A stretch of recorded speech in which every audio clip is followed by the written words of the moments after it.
എല്ലാ സാധകർക്കും ഒരിക്കൽ കൂടി മീ ടു മീ ചാനലിൻ്റെ ഈ ഒരു സത്സംഗ സെഷനിലേക്ക് സ്വാഗതം. ഇന്ന് നമ്മൾ എത്തിച്ചേർന്നിരിക്കുന്നത് ആലപ്പുഴ ജില്ലയിലെ ചിങ്ങോലി എന്ന് പറയുന്ന സ്ഥലത്താണ്. ആധ്യാത്മിക യാത്ര, നമ്മുടെ ഈ മീ ടു മീ ചാനൽ ഒരു സത്സംഗ യാത്ര തുടങ്ങിയിട്ട് കുറേയേറെ ആധ്യാത്മിക ഗുരുക്കന്മാരുടെയും ആത്മാന്വേഷകരുടെയും സത്സംഗങ്ങൾ നമ്മൾ ചെയ്യുകയുണ്ടായി. ഓരോരുത്തരും വ്യത്യസ്തമായിട്ടുള്ള വിഷയങ്ങളിലാണ്, അതിലൂടെയാണ് കടന്നു പോയിക്കൊണ്ടിരിക്കുന്നത്, അവരുടെ ജീവിതം ജീവിച്ച് പോയിക്കൊണ്ടിരിക്കുന്നത്. ഇന്ന് നമ്മൾ സത്സംഗത്തിനായി എത്തിയിരിക്കുന്ന, നേരത്തെ പറഞ്ഞ ചിങ്ങോലിയിൽ രമാദേവി അമ്മ, സദ്ഗുരു രമാദേവി അമ്മയുടെ അടുത്താണ്. രമാദേവി അമ്മയെ എല്ലാവർക്കും അറിയാം. കാരണം പ്രഭാകര സിദ്ധയോഗി എന്ന പേര് കേൾക്കുമ്പോൾ കൂടെ ചേർത്ത് വായിക്കാൻ നമുക്ക് അമ്മയുടെ പേരുമുണ്ട്. കാരണം ആ സിദ്ധയോഗി, പ്രഭാകര സിദ്ധയോഗി വന്ന ഒരു മഠമാണ് ഇപ്പോൾ അമ്മ മഠാധിപതിയായിരിക്കുന്ന ഈ ഒരു ആശ്രമം പ്രഭാകര സിദ്ധയോഗി വന്ന സ്ഥലമാണ്. അപ്പോൾ എത്രത്തോളം പുണ്യമാണ് നമ്മൾ ഇന്ന് നിൽക്കുന്ന ഈ ഒരു സ്ഥലം എന്ന് പറയേണ്ട ആവശ്യമില്ലല്ലോ. നമുക്ക് അമ്മയുടെ അടുത്ത് തന്നെ ചോദിച്ചറിയാം, നമുക്ക് എന്താണ് അമ്മയുടെ ആ സാധന എക്സ്പീരിയൻസ്, പ്രഭാകര സിദ്ധയോഗിയുമായിട്ടുള്ള ആ എക്സ്പീരിയൻസ്, അമ്മയുടെ ലക്ഷ്യം എന്താണ്, അമ്മയ്ക്ക് എന്താണ് നമുക്ക് തരാനുള്ള സന്ദേശം എന്താണ്, ഇതെല്ലാം നമുക്ക് അമ്മയോട് തന്നെ ചോദിച്ചറിയാം. അമ്മയെ നമുക്ക് സ്വാഗതം ചെയ്യാം. നമസ്കാരം. അമ്മ, നമ്മൾ ആധ്യാത്മികത അല്ലെങ്കിൽ ആത്മീയ ജീവിതം എടുത്തു നോക്കുമ്പോൾ സാധാരണ നമ്മൾ കണ്ടുവരുന്നത്, പലരും പല സാഹചര്യങ്ങളിൽ കൂടി കടന്നു പോയതിന് ശേഷമാണ് ആധ്യാത്മികത എന്ന് പറയുന്ന ലോകത്തിലേക്ക് കടന്നു വരുന്നത്. പല കാരണങ്ങളുണ്ടാവാം, പല സാഹചര്യങ്ങളായിരിക്കാം, അല്ലെങ്കിൽ ജന്മനാ തന്നെ അങ്ങനെ വന്നവരുണ്ടാവാം. അമ്മയുടെ ഈ ഒരു യാത്ര, ആധ്യാത്മിക ജീവിതത്തിലേക്ക് കടന്നു വരാനുണ്ടായ സാഹചര്യം, ആ ഒരു കാരണം ഒന്ന് പറയണം. കാരണം ഉണ്ടല്ലോ, എല്ലാത്തിനും ഒരു ബ്രേക്ക് തന്നല്ലേ പ്രകൃതി നമ്മളെ ഈ ഒരു മഹത്തായ സത്യത്തിലേക്ക് കടത്തിവിടുന്നത്. അപ്പം എന്നെ സംബന്ധിച്ചിടത്തോളം ആണെങ്കിൽ കാരണം എൻ്റെ ചിന്തകൾ തന്നെയാണ്. അതായത് എൻ്റെ ഒരു ഓർമ്മ വെച്ച കാലം തൊട്ട് തന്നെ, ഞാൻ ജനിച്ചത് അമ്പലപ്പുഴ പുന്നപ്ര എന്ന് പറഞ്ഞ സ്ഥലത്താണ്. ഞാൻ എൻ്റെ കണ്ണ് കീറിയപ്പോൾ തൊട്ട് കാണുന്നത് ശവങ്ങളിങ്ങനെ കൊണ്ടുവന്ന് കോളറയൊക്കെ വന്നിട്ട് അതാ നമ്മുടെ ആ സ്വാതന്ത്ര്യാനന്തര ഭാരതത്തിൽ ഇങ്ങനെ മരണം രോഗം ഉണ്ടായിരുന്നുള്ളല്ലോ.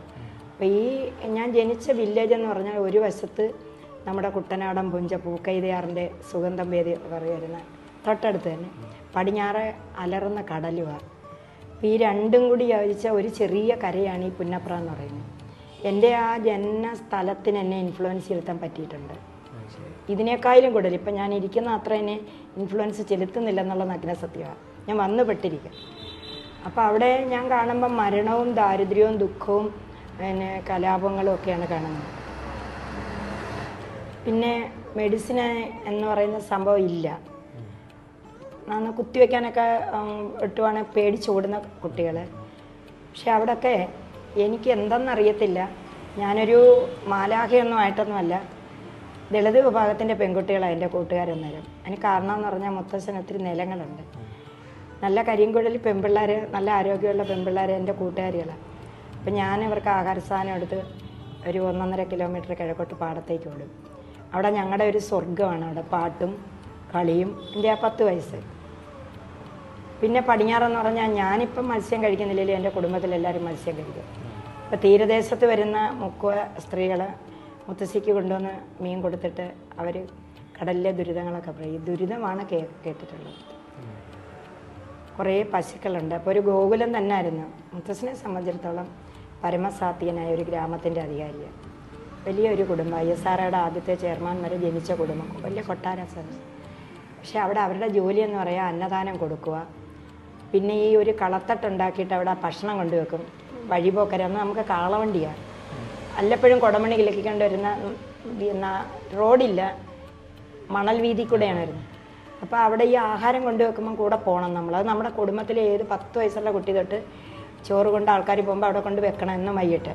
അത്താഴം കഴിക്കാനായിട്ട് ഇല്ലാതെ വന്ന് അവരവിടെ വിശ്രമിച്ച് കഴിക്കും. അപ്പോൾ അതെൻ്റെ മനസ്സിലെ ഏറ്റവും വലിയ ഇൻഫ്ലുവൻസാണ്, ആഹാരം കൊടുക്കണമല്ലോ എന്ന്. പിന്നെ രാവിലെ മോര് കലക്കി കഴിഞ്ഞാൽ സ്കൂളിന് പോകുന്നതിന് മുമ്പ് ഈ കലത്തിലുള്ള മോരും കൊണ്ട് പോകുന്ന കൂട്ടത്തിൽ നമ്മളത് വെച്ചിട്ടാണ് സ്കൂളിൽ പോകുന്നത്. ഇതെല്ലാം എനിക്ക് ഇപ്പം ആലോചിക്കുമ്പോൾ ഇതല്ലേ സനാതനമായ ധർമ്മത്തിൻ്റെ വഴികളല്ലേ. അപ്പം ഇപ്പം എനിക്കൊന്നും അത് ചെയ്യാൻ പറ്റണില്ല. പക്ഷെ അങ്ങനെ ഒരു ഒരു ഒരു ഒരു എന്താ പറയുന്നത്, ഒരു വിപ്ലവത്തിൻ്റെ നാടെന്നാണെങ്കിൽ അങ്ങനെ ഒരു ധർമ്മ ഭൂമിയിൽ എനിക്ക് ജനിക്കാൻ പറ്റി. ധർമാത്മാക്കളായ മുത്തശ്ശൻ്റെയും മുത്തശ്ശിയുടെയും മടിയിലിരുന്ന് വളരാൻ പറ്റി. പിന്നെ എനിക്ക് ഈ അദ്വൈതം ഒക്കെ സ്വാമിയൊക്കെ പറയുന്ന പോലെയല്ല, എനിക്ക് അദ്വൈതം ജന്മന ഉണ്ട്. എനിക്ക് എൻ്റെ നാട്ടിലെ പെൺകുട്ടികളെ അവർ മുസ്ലിമാണോ അല്ലെങ്കിൽ ദളിതാണോ എന്നില്ല. പെരുന്നാൾ വരുന്ന സമയത്ത് അവിടെ നിന്ന് ഉണ്ടാക്കുന്ന പലഹാരം വേലിയുടെ അടിയിലൂടെ ഒളിച്ച് ഞങ്ങൾക്ക് തരും. അങ്ങനെ അടിച്ച് പൊളിച്ച് പോയ ഒരു ബാല്യമാണ്. പക്ഷെ അവിടെയൊക്കെ എൻ്റെ ചിന്ത എങ്ങനെ ഞങ്ങൾക്ക് രക്ഷപ്പെടാം. കുറച്ച് പേര് പട്ടിണി കഴിയുന്നു, പിന്നെ കൃഷി ഇല്ലാതെ വരുന്നു. എനിക്ക് എൻ്റെ ബാല്യത്തിൽ എൻ്റെ 10 വയസ്സായ കുട്ടിക്കുള്ള ചിന്തയല്ല എനിക്ക്. ഞാൻ ചിന്തിച്ച് മെലിഞ്ഞ് പോകും. ചില സമയത്ത് എനിക്ക് ഉത്തരവില്ല. ഇപ്പം എൻ്റെ അച്ഛനെന്ന് പറഞ്ഞാൽ ഇവിടുന്ന് അവിടെ ഈ ചിങ്ങോലിക്കാരൻ അച്ഛൻ, ഇവിടുത്തെ അച്ഛൻ. അപ്പം അച്ഛനൊരു ദേവസ്വത്തിൻ്റെ മാനേജരാണ്. പിന്നെ അച്ഛൻ ജാതിക്ക് അതീതമായിട്ടെല്ലാം കളരിപ്പണിക്കരന്മാരാണ്. പക്ഷേ ഈ ജാതി ഇല്ലാതാക്കാൻ പ്രവർത്തിച്ച ആളാണ്. അന്ന് അച്ഛൻ്റെ പ്രഭാഷണങ്ങളും അച്ഛൻ്റെ പ്രവർത്തനങ്ങളും രാഷ്ട്രീയമുണ്ട്. അച്ഛന് PSP ആയിരുന്നു, പത്രം ഉണ്ടായിരുന്നു അച്ഛന് നീതിമാൻ എന്ന് പറഞ്ഞൊരു പത്രം ഉണ്ടായിരുന്നു. ഞാൻ ആലോചനയിൽ ഈ 70കളിൽ അച്ഛൻ ഈ പത്രം നടത്തുമായിരുന്നു. അപ്പോൾ അങ്ങനെ എനിക്ക് ഇന്ന് നമ്മൾ ഉണ്ടാക്കി വെച്ചിരിക്കുന്ന ഈ വാർത്താവിനിമയോ സെറ്റപ്പ്, ഇന്ന് ഈ അഡ്വാൻസ്ഡ് വേൾഡിൽ ഉണ്ടായിരിക്കുന്ന എല്ലാം എനിക്ക് എൻ്റെ 8-10 വയസ്സിൽ കാണാൻ പറ്റി. അപ്പോൾ എൻ്റെ പ്രായത്തിനപ്പുറമായിട്ടുള്ള ഒരു ലോകത്തേക്ക് എനിക്ക് ജന്മം കൊണ്ട് എത്താൻ പറ്റി. പക്ഷെ ഞാൻ സന്യാസിയൊന്നും അല്ലായിരുന്നു. ഞാൻ എല്ലാം തേടും. പക്ഷേ പിന്നെ എനിക്ക് അത്രയ്ക്ക് പക്വതയൊന്നുമില്ല. വഴക്കിടും, കൂട്ടുകാരായിട്ട് വഴക്കിടും, പിറ്റേന്ന് പോയി ഇണങ്ങും. അധർമ്മം കണ്ട അപ്പം ഞാൻ ചോദ്യം ചെയ്യും ആരോടാണെങ്കിലും. കളിയും ചിരിയും പാട്ടും ഡാൻസും ഒക്കെ ആയിട്ട് കഴിഞ്ഞുകൂടി ഏതായാലും അങ്ങനെ ഒരു ലോകം കഴിഞ്ഞെൻ്റെ എനിക്കെല്ലാം ഭാഗ്യം കൊണ്ട് കിട്ടുന്നതാണ്. എനിക്ക് ഒളിഞ്ഞിരുന്ന ഭാഗ്യവും ദൗർഭാഗ്യവും എന്നോടൊപ്പം വന്നിട്ടുണ്ട്. ദൗർഭാഗ്യമുണ്ട്. ഞാൻ പുസ്തകങ്ങളില്ലാതെ, ഞങ്ങളെ പറഞ്ഞില്ലേ തോക്കിൻ്റെ മുമ്പിൽ വാരിക്കുന്തം എടുത്ത നാടാണ് ഞങ്ങൾ. അറിയാമല്ലോ ഞങ്ങൾ എത്ര പുറകോട്ട് പോയവരാണ്. പത്രം പഞ്ചായത്തിലേ വരുള്ളൂ. പിന്നെ പഠിക്കാൻ പുസ്തകമില്ല, കുടയില്ല, ദാരിദ്ര്യം. അപ്പോൾ അവിടെ ഞാൻ പഞ്ചായത്തിൽ പോയാണ് പത്രം വായിക്കുന്നത്. പക്ഷേ അതെല്ലാം എനിക്ക് കട്ട് ചെയ്ത് ഞാൻ ഈ സാമൂഹ്യ പാഠങ്ങളും ചരിത്രവും മുഴുവനും എഴുതി വെക്കും, എൻ്റെ കൂട്ടുകാർക്കും കൊടുക്കും. അങ്ങനെ ഞാൻ SLC പാസ്സായി. പിന്നെ എനിക്ക് എന്തെങ്കിലും ജോലി തേടണമെന്നായി. വീട്ടിലെ ദാരിദ്ര്യം, അച്ഛന് ഭൂമി ഉണ്ടെങ്കിലും ശരി, ഇളയത് 2 പെൺകുട്ടികളാണ്. എങ്ങനെയെങ്കിലും പൈസ ഉണ്ടാക്കി കുടുംബം തന്നെ. പക്ഷേ അന്നേരം എൻ്റെ അച്ഛമ്മൊക്കെ പറഞ്ഞ് അങ്ങനെ ഒക്കത്തില്ല, പഠിപ്പിക്കാൻ പറഞ്ഞ് കുറച്ചുകൂടെ. അങ്ങനെ അച്ഛൻ വളരെ ദുരിതപ്പെട്ട സാധുവായിരുന്നു, പൈസയില്ല. എന്നെ കോളേജിൽ ചേർത്തു. ഞാൻ അവിടെ എൻ്റെ ജോലിയെന്ന് പറഞ്ഞാൽ പ്രഭാഷണം നടത്തുക. അത് കൂട്ടുകാരുടെ ഇടയ്ക്ക് അന്ന് ഞാൻ അറിയാവുന്ന കാര്യമെന്ന് പറഞ്ഞാൽ ജനസംഖ്യ പെരുകിയിട്ട് രോഗവും ദാരിദ്ര്യവും വരുന്നത്. അപ്പം ഞങ്ങളുടെ ഇന്നത്തെ ഈ വരുന്ന കൗൺസിലർമാരല്ല, ബ്ലോക്ക് എന്ന ആൾക്കാർ വരും, ഗ്രാമസേവിക. അവർ അത് പറഞ്ഞാൽ ചിരി വരും, മഹായതാണ്. അവർ ഞങ്ങളെ പഠിപ്പിക്കുന്ന ഫാമിലി പ്ലാനിങ്. ഞങ്ങളവിടെ വായി നോക്കി പോയിരിക്കും കുറച്ച് പേര്. അപ്പോൾ എൻ്റെ കൂട്ടുകാർക്കൊക്കെ 8ഉം 10ഉം സഹോദരിമാരുണ്ട്, മുസ്ലിംസിനൊക്കെ. അപ്പോൾ കോളേജിലേക്ക് ഒരു തവണ ഒരു ഇലക്യൂഷൻ ഇട്ടപ്പോൾ ഞാൻ ഫാമിലി പ്ലാനിങ് പറഞ്ഞു. കുഞ്ഞുങ്ങളെല്ലാം കൂടെ കൂവി, എൻ്റെ കൂട്ടുകാർ കൂവി. ഇത്രയേ ഉള്ളൂ ഞാൻ ആ കൂടി. പക്ഷേ എനിക്കാണ് ഫസ്റ്റ് പ്രൈസ് കിട്ടിയത്. അപ്പോൾ ജൂറീസ് മുഴുവൻ എന്നെ അങ്ങ് അനുമോദിച്ച്. എവിടുന്ന് ഞാൻ പറഞ്ഞു എൻ്റെ പഞ്ചായത്തിൽ നിന്ന് കിട്ടിയതെന്ന് പറഞ്ഞു. അങ്ങനെ ഞാനങ്ങ് വളർന്നു ഈ എലക്യൂഷനിൽ. വളരെ ഞാൻ പ്രസംഗത്തിൽ കലയായി. പിന്നെ കഷ്ടിച്ച് PSCക്ക് ചേർന്നു. പുസ്തകമൊന്നുമില്ല, ഫീസ് സൗജന്യമാണ് തന്നത് SD കോളേജ്. എന്നെ കൊണ്ട് ചേർത്തത് വയലാർ രവി അദ്ദേഹത്തിൻ്റെ അമ്മ ദേവകൃഷ്ണ, അച്ഛനുമായിട്ട് സൊസൈറ്റി ചെയ്യുന്നുണ്ട്. അപ്പോൾ അവരാണ് എന്നെ കൊണ്ട് ചേർത്തത്. അത്യാവശ്യം ആ അമ്മയുടെ കയ്യിൽ നിന്ന് കുറച്ച് രൂപയുള്ളൂ. ഫീസില്ലാതെ ഞാൻ പഠിച്ചു. ഉച്ചപ്പട്ടിണി ആയിരുന്നു എനിക്ക്. കൂട്ടുകാരികൾ ക്യാൻറ്റീനിൽ പോകുമ്പോൾ ചില കൂട്ടുകാരികൾ ഒരു പൂരിയോ എന്തെങ്കിലും എനിക്ക് ദാക്ഷിണ്യം കൊണ്ട് തരും. അത് ഞാൻ തിന്നും, കഴിക്കും. പിന്നെ കളറോട് നിന്ന് പുന്നപ്ര വരെ നടക്കും. അത്രയ്ക്ക് ദാരിദ്ര്യം എന്ന് പറഞ്ഞാൽ 1-2 ഡ്രസ്സേ ഉള്ളൂ.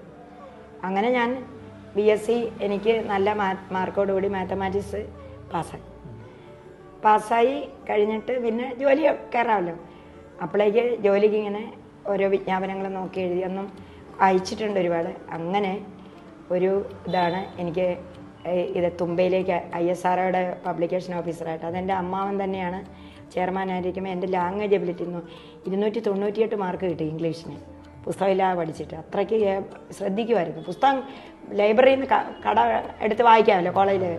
അതായത് ഷേക്സ്പിയർ മുഴുവനും വായിച്ചിട്ട് ഞാൻ തനതായിട്ട് ഡെമോൺസ്ട്രേഷൻ ചെയ്യുമായിരുന്നു, എഴുതി വെക്കും എല്ലാ കഥാപാത്രത്തെയും. അങ്ങനെ എനിക്ക് അരമണിക്കൂർ കഴിഞ്ഞപ്പോൾ ആലപ്പുഴ പോയി എക്സാം എഴുതാൻ പറ്റി, KCBയുടെ ടെസ്റ്റ് എഴുതാൻ പറ്റി. അരമണിക്കൂർ കഴിഞ്ഞു, പക്ഷെ എന്നെ കയറ്റി എങ്ങനെയെങ്കിലും ഒക്കെ കഴിഞ്ഞ് പോകുന്നു. പിന്നെ അപ്പോഴേക്ക് അച്ഛൻ്റെ നാടായത്, അത് ചീഫ് സെക്രട്ടറിയൊക്കെയാണ് അച്ഛൻ്റെ കുടുംബത്തിലൊക്കെ ഉള്ളത്. അപ്പച്ചി ഇന്ദുബി നായർ എന്ന് പറയുന്നത് വനിതയുടെ സബ് എഡിറ്റർ, വലിയൊരു കുടുംബമാണ്. പക്ഷേ ഭൂമിയേ ഉള്ളൂ, അച്ഛന് ദാരിദ്ര്യമാണ്, പൈസയില്ല. അപ്പോൾ അച്ഛൻ പറഞ്ഞ് ഏതെങ്കിലും ഒരു ഭൂമി കടപ്പെടുത്തിയിട്ട് ടീച്ചറാക്കാം, നല്ല വാഗ്മിത്വം ഉണ്ടല്ലോ. അങ്ങനെ B.Edന് ചേർത്ത് പോയിക്കൊണ്ടിരിക്കുക. അവിടെയും ബുദ്ധിമുട്ടാണ്. കാര്യം കൂട്ടുകാരുടെ ഇടയ്ക്ക് ഒരു റെക്കോർഡ് പോലും വാങ്ങിക്കാൻ നിവൃത്തിയില്ല. പിന്നെ എപ്പോഴും എല്ലാവർക്കും ഞാനൊരു ഹിതകാരിയാണ്. എല്ലാവരുടെ ഇടയ്ക്ക് ഞാൻ പട്ടിണിയാണെങ്കിലും ചിരിച്ചുകൊണ്ട് സഞ്ചരിക്കുന്ന കാരണം ആൺപെൺ വ്യത്യാസമില്ലാതെ ഞാൻ അവരുടെ ഒരു പെറ്റാണ് എല്ലാ കാര്യത്തിലും. നല്ല ഡാൻസൊക്കെ ചെയ്യും, ഡ്രാമ മിമിക്രി ആയിരുന്നു എൻ്റെ പ്രധാന. ഈ ജീവിതത്തിൻ്റെ ആ സറ്റയർ കണ്ടിട്ട് ഞാൻ ഓരോന്ന് എഴുതി അവതരിപ്പിക്കും. B.Ed ടീച്ചേഴ്സല്ലേ അവരെല്ലാം അങ്ങനെയൊക്കെ തന്നെയാണ് എന്നോട്. അങ്ങനെ ഇരുന്നപ്പോഴാണ് എനിക്ക് മെമ്മ വന്നിരിക്കുന്നത്. 2ാം റാങ്ക് ഞാൻ ഇലക്ട്രിസിറ്റി ബോർഡിൽ സെലക്ട് ചെയ്തിട്ടുണ്ട്, ജോലിക്ക് ഹാജരാകണമെന്ന് കാഴ്ചയായിട്ട്. ഭയങ്കര സന്തോഷമായി, കൂട്ടുകാർക്കൊക്കെ സന്തോഷമായി. ഇവിടെ വന്നപ്പോൾ 1000 രൂപ കെട്ടി വെക്കണം കാഴ്ചയായിട്ട്. ഒരു നിവൃത്തിയില്ല. അച്ഛൻ പറഞ്ഞാൽ അതിന് പോകണ്ട, പൈസ ഇല്ലാത്തതിന് പോകാം. അപ്പം അമ്മ പറഞ്ഞ് ചോദിക്കട്ടെ, അമ്മയുടെ ആൾക്കാരൊക്കെ അപ്പൂപ്പൻ്റെ ആൾക്കാരൊക്കെ കാശുള്ളവരുണ്ട്. അങ്ങനെ അമ്മ ചെന്ന് ചോദിച്ചപ്പോൾ പറഞ്ഞാൽ മക്കളില്ലാത്ത ഒരു ആൻറ്റിയുണ്ട്, പെർഷ്യക്കാരി എന്നവർ പെർഷ്യയിൽ നിന്ന് വന്നാൽ. ഞങ്ങളുടെ ക്ഷേത്രമുണ്ട് അവിടെ, ഒരു ദുർഗാക്ഷേത്രം. ഞാൻ എന്നും അവിടെ പോയി തൊഴും. അപ്പോൾ ഒരു ഉരിയരി പായസം എന്ന വലിയ ക്ഷേത്രമാണ്. നല്ല ഈ ISROയുടെ ചെയർമാനൊക്കെ അതിൻ്റെ മെമ്പേഴ്സാണ്. ഒരുപാട് വലിയ ജോലിയിലെത്തിയവരുണ്ട് അവിടെ. ഈ ദേവിയുടെ പ്രാഭവമുള്ളതാണ്. അപ്പോൾ അത് പാടത്തിനേക്ക് പോകുന്ന പുഞ്ചപ്പാടത്ത് വന്ന് ഞാനവിടെ പോകും. അപ്പോൾ അവിടെ അതിൻ്റെ മുമ്പിൽ വെച്ചൊരു 1000 ഉറുപ്പിക എനിക്ക് തന്നു. അപ്പം ഇതുകൊണ്ട് കെട്ടി വെച്ചോളാൻ പറഞ്ഞ് ഞാനങ്ങനെ കാഷ്യറായിട്ട് കയറി 1 കൊല്ലം ഇവിടെ ഹരിപ്പാടിരുന്നു. അപ്പോഴേക്ക് എൻ്റെ കഷ്ടകാലം തുടങ്ങി. എൻ്റെ ആ ആക്റ്റീവും സൗന്ദര്യവും ഒക്കെ ആയപ്പോഴത്തേക്ക് ഒരു ധനിക കുടുംബത്തിൽ വന്ന് എന്നെ ചോദിച്ചു. അപ്പോഴൊക്കെ എൻ്റെ കുടുംബത്തിലെ അനിയത്തിമാരൊക്കെ ഒരുപാട് ദുരിതം അനുഭവിപ്പിക്കുക. അപ്പം ഇപ്പം വേണ്ട, മാരേജ് വേണ്ട, 19-20 വയസ്സിൽ വേണ്ടെന്നാവുമ്പോട്ട് പറഞ്ഞിട്ട് വിധി എന്നെ കൊണ്ട് ആ വീട്ടിൽ കൊണ്ടുപോയെന്ന് വേണം പറയാൻ. അവർ കുറച്ച് സ്വർണ്ണമൊക്കെ കൊണ്ടിട്ട് അച്ഛനെ സ്വാധീനിച്ച് എന്നെ കെട്ടിച്ചു കൊണ്ടുപോയി. പിന്നെ ഞാൻ നാട് കാണുന്നത് 10 കൊല്ലം കഴിഞ്ഞാൽ. അവരെ കുടുംബം എന്നെ വഹിച്ചു കൊണ്ടുപോകുമായിരുന്നു. അവർ ഈ ജോലിയുള്ളതുകൊണ്ട്. അയാൾ ശരിക്കും മദ്യപിക്കുന്ന ആളായിരുന്നു. ഒരു ഡോക്ടറുടെ മകനാണ്. എല്ലാ തോന്നിവാസങ്ങളും ഉള്ളതുകൊണ്ട് ഇവിടെ നിർത്താതെ കൊണ്ടുപോയതാണ്. പക്ഷെ ഞാൻ ട്രിവാൻഡ്രത്തായപ്പം കൗണ്ടറിലല്ലേ ഞാൻ ഇരിക്കുന്നത്. ട്രിവാൻഡ്രത്തെ എല്ലാ ചാലയിലുള്ള ആളുകൾ തൊട്ട് അവിടുത്തെ സെക്രട്ടേറിയറ്റിലുള്ളവർ വരെ വന്ന് എന്നെയാണ് ചോദിക്കുന്നത്. എന്നുവെച്ചാൽ ഇവരുടെ എല്ലാം ബില്ലെല്ലാം എൻ്റെ തലയിൽ വെച്ചിട്ട് പോകും, കറക്റ്റായിട്ട് അടച്ചു വയ്ക്കും. അങ്ങനെ 2 ട്രാൻസ്ഫർ വന്നപ്പോഴും ജനങ്ങൾ നമ്മുടെ ഇത്ര അഡ്വാൻസ്ഡ് ആയിട്ടുള്ള ട്രിവാൻഡ്രത്തെ ജനങ്ങൾ പറഞ്ഞ് എന്നെ മാറ്റരുതെന്ന്. അത്ര അതിശയമാണ്. എന്നുവെച്ചാൽ കൗണ്ടറിൽ ഞാനുണ്ടെങ്കിൽ എല്ലാം ആയി എന്നാണ് അവരുടെ വിചാരം. അങ്ങനെ എന്നെ മാറ്റിയില്ല, കണ്ടിന്യൂ ചെയ്തു. ഞാൻ 10 കൊല്ലം ആ ജീവിതം അദ്ദേഹം പറയുന്ന പോലെ ആസ്വദിച്ചു. കാര്യം പത്മനാഭസ്വാമിയുടെ അടുത്താണ് ഒരു ചെറിയ വാടക വീട്, അഗ്രഹാരത്തിലാണ്. ആ സംസ്കാരം ഞാൻ കണ്ടു. അവിടെ എനിക്ക് ഗണപതി ഭഗവാനെ തൊഴാം, എനിക്ക് കയറിയിരിക്കാൻ, പിന്നെ എല്ലാ കടക്കാർക്കും എന്നെ അറിയാം. നല്ല പ്രോഡക്റ്റ് സാരിയൊക്കെ വരുമ്പം ചിലർ ഡിസ്കൗണ്ടിൽ കൊണ്ട് തരിക. നല്ല സൗന്ദര്യമുള്ള ഒരു കൊച്ചായിരുന്നു. അപ്പോൾ ഒന്ന് ഉടുത്തൊക്കെ നോക്ക്, എന്നിട്ട് പതുക്കൊക്കെ തന്നാൽ മതിയെന്നും പറഞ്ഞ് പിടിച്ചേൽപ്പിക്കും. അങ്ങനെ എനിക്ക് ഉടുക്കാൻ പറ്റുമായിരുന്നു. പക്ഷേ എൻ്റെ കുടുംബത്തെ നോക്കണമായിരുന്നു. സഹോദരിമാർക്ക് ഫീസ് അയച്ചു കൊടുക്കണം. പിന്നെ ഈ കിട്ടുന്നത് 100-200 രൂപയാണ്. അപ്പോഴേക്ക് സ്വാഭാവികമായിട്ട് 2 കുട്ടികളുമായി. അപ്പോൾ ഈ കുട്ടികളൊക്കെ അവിടെ വളർന്നു എന്നല്ലാതെ എൻ്റെ ശ്രദ്ധ മുഴുവനും ജോലിയില്ല. എന്നുവെച്ചാൽ ഉത്തരവാദിത്തമുള്ള ജോലിയാണ്. കാശ് മുഴുവനും റെഡിയാക്കിയിട്ട് 10 മണിക്ക് മുമ്പ് അടയ്ക്കണല്ലേ ഇതാണ്. അതെന്നെ ദൈവം രക്ഷിച്ചു എന്ന് വേണം പറയാൻ. അല്ലേ ഒരുപാട് വീഴ്ചകൾ വരേണ്ടത് ഈ കുടുംബ ജീവിതത്തിൻ്റെ. അപ്പം ഞാനിത് എൻ്റെ സ്വാഭാവികമായിട്ട് എൻ്റെ ചിന്തകളിൽ എനിക്ക് രക്ഷയില്ല എന്നുള്ളത് മനസ്സിലായി. ഇയാളുടെ കൂടെയുള്ള ജീവിതം ഹൊറിബിളാണെന്ന് മനസ്സിലായി. അപ്പം ഞാൻ പലപ്പോഴും അച്ഛനോട് ഇതൊക്കെ പറയുമ്പം അതൊന്നും അച്ഛനൊന്നും ഒരു പരിഹാരമില്ലെന്ന് മനസ്സിലായി. ഞാൻ സ്വയം പരിഹാരം കണ്ടെത്തി. അപ്പോഴാണ് എനിക്ക് ചിന്മയ മിഷൻ്റെ സ്വാമിയുടെ പ്രഭാഷണങ്ങളൊക്കെ കേൾക്കാൻ പറ്റും. അവിടെ 4 മണി കഴിയുമ്പം അവിടെ പുത്തരിക്കണ്ടം മൈതാനത്ത് ഗീതജ്ഞാനായിരുന്നു. ഞാൻ കൊച്ചുമായിട്ട് മൂത്ത കൊച്ചുമായിട്ട് പോയിരിക്കും. ശരിക്കും ഒന്നും മനസ്സിലാവില്ല സ്വാമി പറയുന്നത്, വേദാന്തം ഒന്നും മനസ്സിലാവില്ല. അതെല്ലാം പക്ഷേ അവസാനം പോലീസ് തന്നെയായിരിക്കും പൊക്കി വിടുന്നത് സ്വാമി ഇറങ്ങിപ്പോയാൽ. അത്രയ്ക്ക് ഞാൻ അവിടെ ഇരിക്കും. അങ്ങനെ അത് കഴിഞ്ഞു ഞാൻ സത്യാനന്ദ സരസ്വാമി പോയി കണ്ടപ്പം ഇതെല്ലാം 26, 27 വയസ്സ്, 28 വരെയുള്ള ആകുന്നുള്ളൂ. അപ്പോൾ അദ്ദേഹം പറഞ്ഞു, വിളക്കൊക്കെ കത്തിച്ച് പ്രാർത്ഥിക്കണം, മുത്തശ്ശി ആത്മാവ് കൂടെയുണ്ട്, ഒരു കാലം വരും, നാമജപം മതി എന്നൊക്കെ പറയും. അത് കഴിഞ്ഞ് ഞാൻ വേറൊരു സിദ്ധറുണ്ട്, കണ്ടള സിദ്ധർ എന്ന് പറഞ്ഞ നേമത്തെ, അദ്ദേഹത്തിൻ്റെ അടുത്ത് ഞാൻ പോകും. അദ്ദേഹം സിദ്ധനാണ്. അദ്ദേഹം മൂകാംബികയൊക്കെ അപ്പോഴും അദ്ദേഹം അനുഗ്രഹിച്ചിട്ട് ഒന്നും രക്ഷ കിട്ടുന്നില്ല. അത് കഴിഞ്ഞിട്ട് ഞാൻ സത്യസായിബാബയുടെ സംഘത്തിൽ ചേർന്നു. അപ്പോൾ സായിബാബയുടെ സംഘക്കാരനെ ഭജനയ്ക്ക് പോകുന്നേ ഉള്ളൂ. ഏറ്റവും പുറയിലേ ഇരിക്കാനൊക്കത്തുള്ളൂ. കാര്യം ജോലിയുടെ മഹിമയില്ല, സാമ്പത്തിക മഹിമയില്ല. ആ സൊസൈറ്റിയിൽ, ട്രിവാൻഡ്രത്തെ സൊസൈറ്റിയിൽ നമ്മളെ അത്ര അംഗീകൃതരല്ല. ഈ 2 കൊച്ചുങ്ങളെ ഞാനും കൂടെ പുറകിൽ പോയിരിക്കും. എന്നാലും ഞങ്ങൾ വിടത്തില്ല, കൊച്ചുങ്ങളുമായിട്ടേ പോകത്തുള്ളൂ എവിടെ പോയാലും. അങ്ങനെ ഇരുന്നിട്ട് ഒരു ദിവസം എനിക്ക് ഷിർദി ബാബയുടെ ഒരു ദർശനം ഉണ്ടായി. A good old man appeared before me in my rented house. ഒത്തിരി ഇതുപോലെ ഇങ്ങനെ കെട്ടിയ ആൾ തന്നെ. അപ്പം ഞാൻ ഭിക്ഷ കൊടുത്തിട്ട് ഒന്നും മിണ്ടാതെ പോയി. അപ്പം അങ്ങനെ പോയി. പിന്നെ എനിക്കത് കുറേ നാൾ ഓരോ ബുധനാഴ്ചകളിൽ ഈ അപ്പൂപ്പനെ കാണാൻ പറ്റുമോ, വരുന്നുണ്ട് അവിടെ. അപ്പം ഞാൻ കുട്ടികളോട് പറഞ്ഞു, ഇത് ഷിർദി സായി ബാബയാണ്, നമുക്ക് ഈ അപ്പൂപ്പനെ കണ്ടുപിടിക്കണമെന്നായി. അങ്ങനെ ഇത് പിള്ളേരിലേക്ക് ഞാൻ ഇൻജക്റ്റ് ചെയ്യുക എന്ന് വെച്ചാൽ പിള്ളേർ ചീത്തയാകരുതല്ലോ. ഞാൻ MSc B.Ed എടുത്തു. നല്ല സദാചാരമുള്ള വീട്, നല്ല റോയൽ ഫാമിലി, രാജകീയ കുടുംബമാണ് അപ്പൂപ്പൻ്റെ. എല്ലാവരും നല്ല. എൻ്റെ മക്കൾ ഒരു മദ്യപാനിയുടെ കൂടെ നിന്ന് നശിക്കരുതല്ലോ. തുറന്ന് പറയുക, സ്വാമി ഇത് ലോകത്തോട് പറയണ്ട, ഞാൻ കള്ളം പറഞ്ഞിട്ട് എന്തെങ്കിലും കിട്ടാനുണ്ടോ? ഈ മനുഷ്യൻ എന്നെക്കാളും 2 വയസ്സിന് മൂത്ത. ഇദ്ദേഹം മദ്യപിച്ചിട്ട് വരുന്ന ലാസ്റ്റ് സെക്രട്ടറി, വലിയ വലിയ പിന്നെ പറയുകയാണെങ്കിൽ സിനിമാ നടന്മാരിൽ അഗ്രഗണ്യനായവർ ഒക്കെ ചേർന്നിട്ടാണ് വീട്ടിലേക്ക് വരുന്നത്. അപ്പം ഞങ്ങൾ ഒരു സെമിത്തേരിയുടെ പുറകിൽ പോയിരിക്കും ഈ കുടിയന്മാരെല്ലാം പോകുന്നത് വരെ. അല്ലാതെ ഞങ്ങൾക്ക് അവിടെ ഇരിക്കാനൊക്കത്തില്ല. ഇവർ വന്ന് മേളിച്ചേച്ച് രാക്ഷസന്മാർ പോകുന്നവരെ ഞാൻ ഈ കുട്ടികളെ ഒരു മഞ്ഞുകാലത്തൊക്കെ ഒരു വലിയ പുതപ്പിട്ട് മൂടി സെമിത്തേരി ഉണ്ട് അവിടെ പേരൂർക്കടെ, അവിടെ ഇരിക്കും. നേരം പുലരുമ്പോഴാണ്, അപ്പം എനിക്കൊരു ധൈര്യമുണ്ട്, അവിടെ കള്ളന്മാർ വരത്തില്ലല്ലോ. നേരം പുലരുമ്പോഴാണ് ഞങ്ങൾ ആ സെമിത്തേരിയുടെ ഇടന്ന് ആ മക്കളുമായിട്ട് വരുന്നത്. ഇതിന് റിപ്പീറ്റഡായി കഴിഞ്ഞപ്പോഴാണ് ഞാൻ കണ്ടുപിടിച്ചു. ഞാൻ സായിബാബ അടുത്ത് പോയി കളയാം. അപ്പോഴത്തേക്ക് 84കളൊക്കെ ആയി. അപ്പം വേൾഡ് ചൈൽഡ് കോൺഫറൻസാണ്. അപ്പം നല്ല പാടും മൂത്ത കുട്ടി, ഇപ്പോഴും പാടും. ഇളയ കുട്ടി മഹാക്രമി, അച്ഛൻ്റെ കൂടെ നിന്നിട്ട് സാമൂഹ്യ വിരുദ്ധനാകായിരുന്ന അത്ര എൻ്റെ ഭാഗ്യം. അത്രയ്ക്ക് ക്രിമിനലിസമാണ് കാണിക്കുന്നത്. അടുത്ത വീട്ടിലെ ബൾബെറിഞ്ഞ് പൊട്ടിക്കുക, ഉപദ്രവിക്കുക, ക്ലാസ്സിൽ ചെന്നാൽ നേരെ ഇരിക്കുക. ഇത് പോക്കാണെന്ന് എനിക്കത് മനസ്സിലായി. ശരി, അപ്പോൾ അവരോട് ഞാൻ പറഞ്ഞു, കുട്ടികളെ കൂടെ കൊണ്ടുവന്നപ്പോൾ അവർ പറഞ്ഞു ഓരോ കുട്ടിക്കും 2000 രൂപ വരുന്നത്. എനിക്കുണ്ടായിരുന്ന ആഭരണങ്ങളെല്ലാം വിറ്റിട്ട് 2000 രൂപ വെച്ച് കൊടുത്ത് ബുക്ക് ചെയ്ത് കൂടെ പോകുക, ഒന്നുമില്ല കയ്യിൽ. അങ്ങനെ അവിടെ ചെന്നപ്പോൾ അവർക്കൊക്കെ റൂംസ് ഉണ്ട്. ഞങ്ങളോട് പറഞ്ഞു, മാവിൻ ചോട്ടിലിരുന്നു, ഭക്തി ഉണ്ടെങ്കിൽ ഇങ്ങനെ സ്നാനം ചെയ്തെങ്കിൽ മാത്രമേ സായി നിങ്ങളെ കാണുകയുള്ളൂ എന്ന് പറഞ്ഞു. ഞങ്ങൾക്ക് റൂമില്ല. ഞാൻ കുട്ടികളെ പായ വിരിച്ച പോലെ എൻ്റെ തുണി വിരിച്ചിട്ട് പറഞ്ഞു, ഇവിടെ ഇരിക്കെ, നമുക്കൊരു ഗതി കിട്ടുമെന്ന് പറഞ്ഞു. അങ്ങനെ ഇരുന്ന് സ്വാമി വന്നപ്പോൾ ആദ്യത്തെ മൂത്ത ഇളയ കുട്ടിക്ക് ദർശനം കൊടുത്തു. അതുവരെ അവൻ സംസാരിക്കത്തില്ലായിരുന്നു. ഓങ്കാരം എഴുതുന്നെന്ന് അവൻ പറഞ്ഞു, എടുത്തു പറഞ്ഞു. സ്വാമി അനുഗ്രഹിച്ചു. സത്യത്തിൽ മറ്റേ കുട്ടിയും അനുഗ്രഹിച്ചെന്നാണ് തോന്നുന്നത്. അപ്പോൾ അത് കഴിഞ്ഞപ്പോഴത്തേക്ക് എനിക്ക് തോന്നി, ഞങ്ങളെന്തിനായി മണ്ണിൽ കിടക്കുന്നത്. അപ്പോൾ സ്വാമിക്കൊരു എഴുത്ത് കൊടുത്തു. അവിടുത്തെ സ്കൂളിൽ എന്നെ ജോലി തരാമോ, B.Ed അല്ലേ. സ്വാമി ഒന്നും മിണ്ടിയില്ല. 3 ദിവസം ഞങ്ങൾ മറുപടി പ്രതീക്ഷിച്ചു. 4ാമത്തെ ദിവസം കൂടെയുള്ള ട്രൂപ്പ് പറഞ്ഞു, നിങ്ങളെ ഒന്നും ഇവിടെ ഒന്നും എടുക്കാൻ പോണില്ല, അതുകൊണ്ട് പോകുന്നതാണ് നല്ലതെന്ന് പറഞ്ഞു. അപ്പോഴത്തേക്ക് അച്ഛന് മനസ്സിലായി ജോലി രാജിവെച്ചിട്ടാണ് പോയിരിക്കുന്നത്. അപ്പോൾ അച്ഛന് അവിടെ വന്ന് തിരുവനന്തപുരത്ത് വന്ന് അക്കൗണ്ട്സ് ഓഫീസറോട് ചോദിച്ചാൽ പറഞ്ഞു, ഇങ്ങനെ എഴുതി തന്നിട്ടുണ്ട്, ഇനി വരണില്ല എന്ന്. അച്ഛൻ പറഞ്ഞു, സാറേ ആ പേപ്പർ കീറിക്കളയണം, ഞാൻ എവിടെയെങ്കിലും അടക്കേണ്ടി പോയെങ്കിലും എൻ്റെ മകളെ കണ്ടുപിടിച്ചുകൊണ്ട് വരും, അതുകൊണ്ട് സാർ ആ പേപ്പർ കീറിക്കളയണം എന്ന് പറഞ്ഞു. സാർ കീറിക്കളഞ്ഞ് ഇയാളെ വിളിച്ച്, ഹസ്ബൻഡിനെ വിളിച്ചിട്ട് കീറിക്കളഞ്ഞ്. അദ്ദേഹത്തിൻ്റെ ബന്ധുവായിരുന്നു ഇയാൾ. അവിടെ നിന്ന് അച്ഛനിങ്ങനെ ദൈവത്തോട് പ്രാർത്ഥിച്ചു വന്ന ഒരു മലയാളി ഞങ്ങളെ കണ്ടുമുട്ടി, ഒരു പഴക്കച്ചവടക്കാരൻ. അയാൾ ഞങ്ങളുടെ ചൈതന്യം കണ്ടുകൊണ്ട് 3 കുഞ്ഞുങ്ങൾ ഇവിടുന്ന് എന്താണെന്നൊക്കെ ചോദിച്ചപ്പോൾ അയാൾ അരിപ്പാടുകാരനാണ്, ശരിക്കും അവിടെ പോയി തന്നെയാണ്. ഭഗവാന്റെ കാരുണ്യമാണ്. അയാൾക്ക് എൻ്റെ പേര് പറഞ്ഞപ്പോഴൊക്കെ എൻ്റെ അച്ഛനെ അറിയാം. അയാൾ ഞങ്ങൾക്ക് കുറേ തുക തന്നു, തിരിച്ചുവിടാൻ എന്നിട്ട് അയച്ചാൽ മതി. ആഹാരത്തിനും തന്നു, കുഞ്ഞുങ്ങൾക്ക് ജ്യൂസൊക്കെ കൊടുത്തിട്ട് അയാൾ ബുക്ക് ചെയ്ത് തന്നു. പൊക്കോളാൻ പറഞ്ഞു, ഇവരുടെ അവിടെ നിൽക്കേണ്ടെന്ന് പറഞ്ഞു. അങ്ങനെ ഞങ്ങൾ ട്രെയിനിൽ തിരിച്ചു വരിക. ഇവിടെ വന്ന് തിരുവനന്തപുരത്ത് വന്ന് വീടൊക്കെ അയാളുടെ അടുത്ത് ചെല്ലാൻ പേടി, അടിക്കുമോ എന്നുള്ളത്. അപ്പോൾ അവിടെ നിന്ന് പതുക്കെ ഇങ്ങോട്ടേക്ക് പോന്നു. ഇവിടെ വന്ന് അച്ഛൻ കാണാതെ ഈ അമ്പലത്തിൻ്റെ അപ്പുറത്തൊരു ആലുണ്ട്, അവിടെ പോയി പാത്തിരുന്നു 3 പേരും കൂടെ.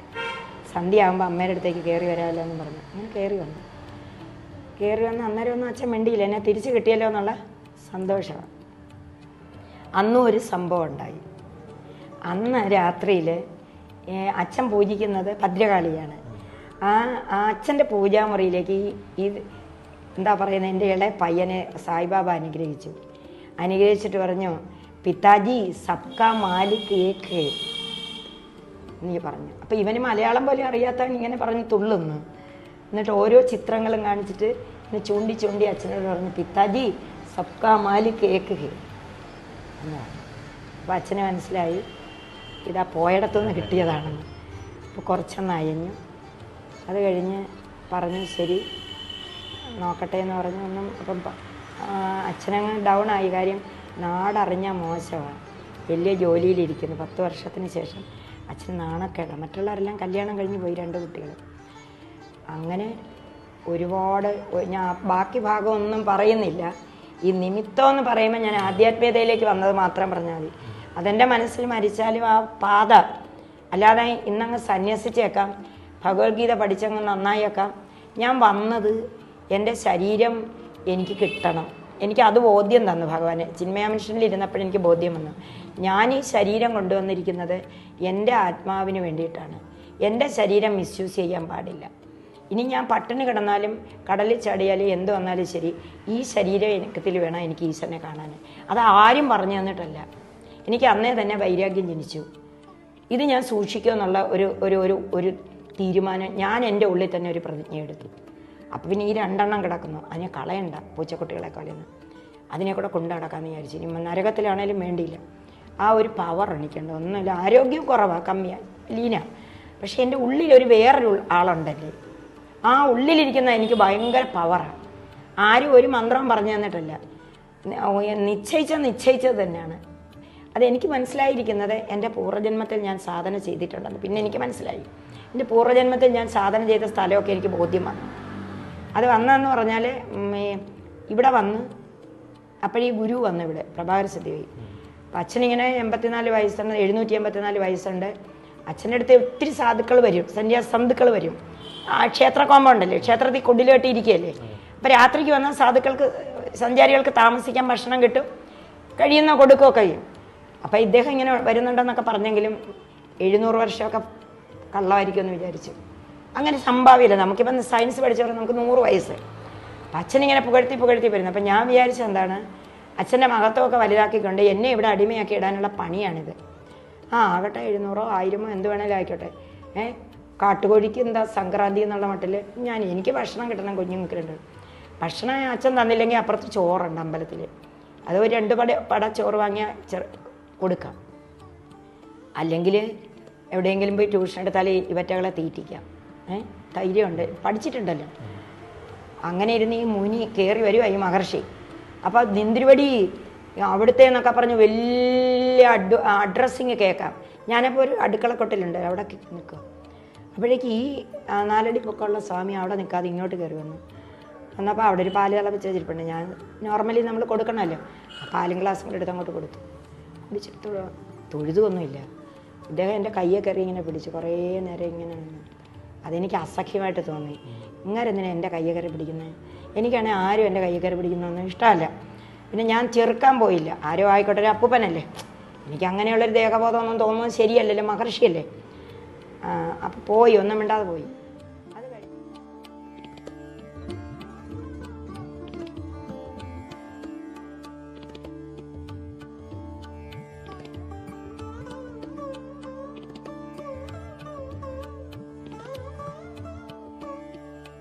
അത് കഴിഞ്ഞിട്ട് ഞാൻ തിരുവനന്തപുരത്ത് പോയി, എനിക്ക് എഴുതി കൊടുക്കണമെന്ന് ഇങ്ങനെ എന്നെ പ്രേരിപ്പിക്കുന്നുണ്ട് ഈ സ്വാമി.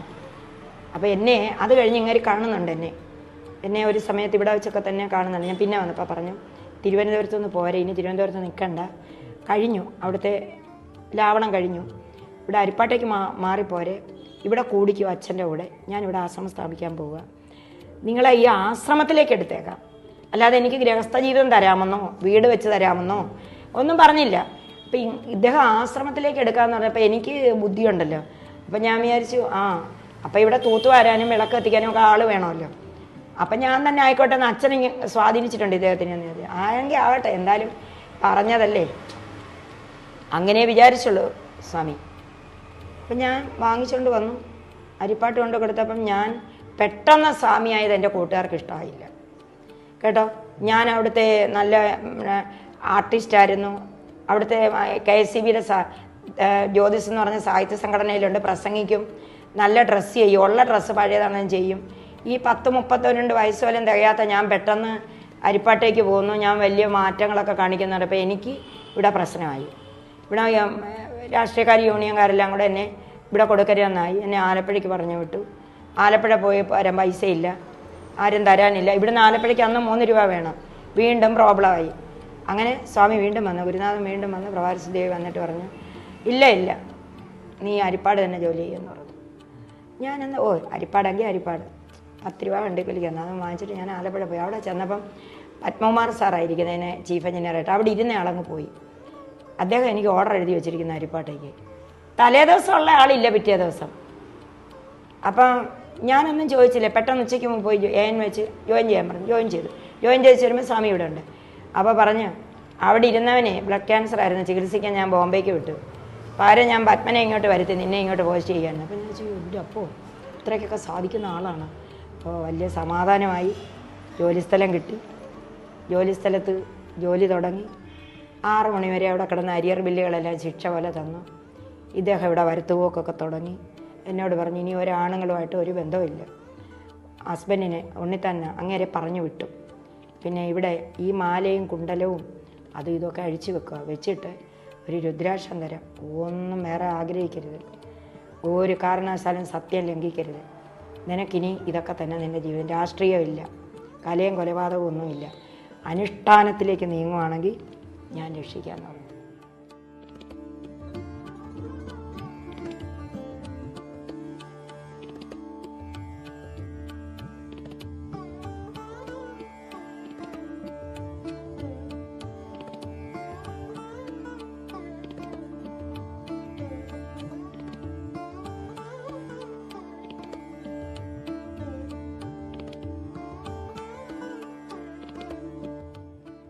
പിന്നെ എന്നോട് അദ്ദേഹം ചോദിച്ചത് നീ എങ്ങനെ നേടി ഈ വൈരാഗ്യമെന്ന്.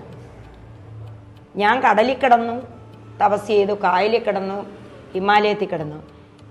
വർഷങ്ങളോളം അദ്ദേഹം തപസ്സനുഷ്ഠിച്ചിട്ടാണ് അദ്ദേഹത്തിന് ഈ വൈരാഗ്യത്തിൽ വന്നത്. നിനക്ക് എങ്ങനെ ദേഹ അഹങ്കാരം പോയി, നിനക്ക് എങ്ങനെ ദേഹമോഹം പോയി എന്നാണ് ചോദിച്ചത്. അദ്ദേഹത്തിന് അതിശയമായിരുന്നു. അദ്ദേഹത്തിനെ പോലെ തത്തുല്യമായ ഒരു ജീവിയെ കണ്ടെത്തിയെന്നുള്ളൊരു ഹാപ്പിനെസ് ആയിരുന്നു. പല പരീക്ഷണങ്ങൾ നോക്കി അദ്ദേഹത്തിനെ കാണാമല്ലോ, ഒരാളുടെ ശരീരം മുഴുവൻ കാണാമല്ലോ നേരെ.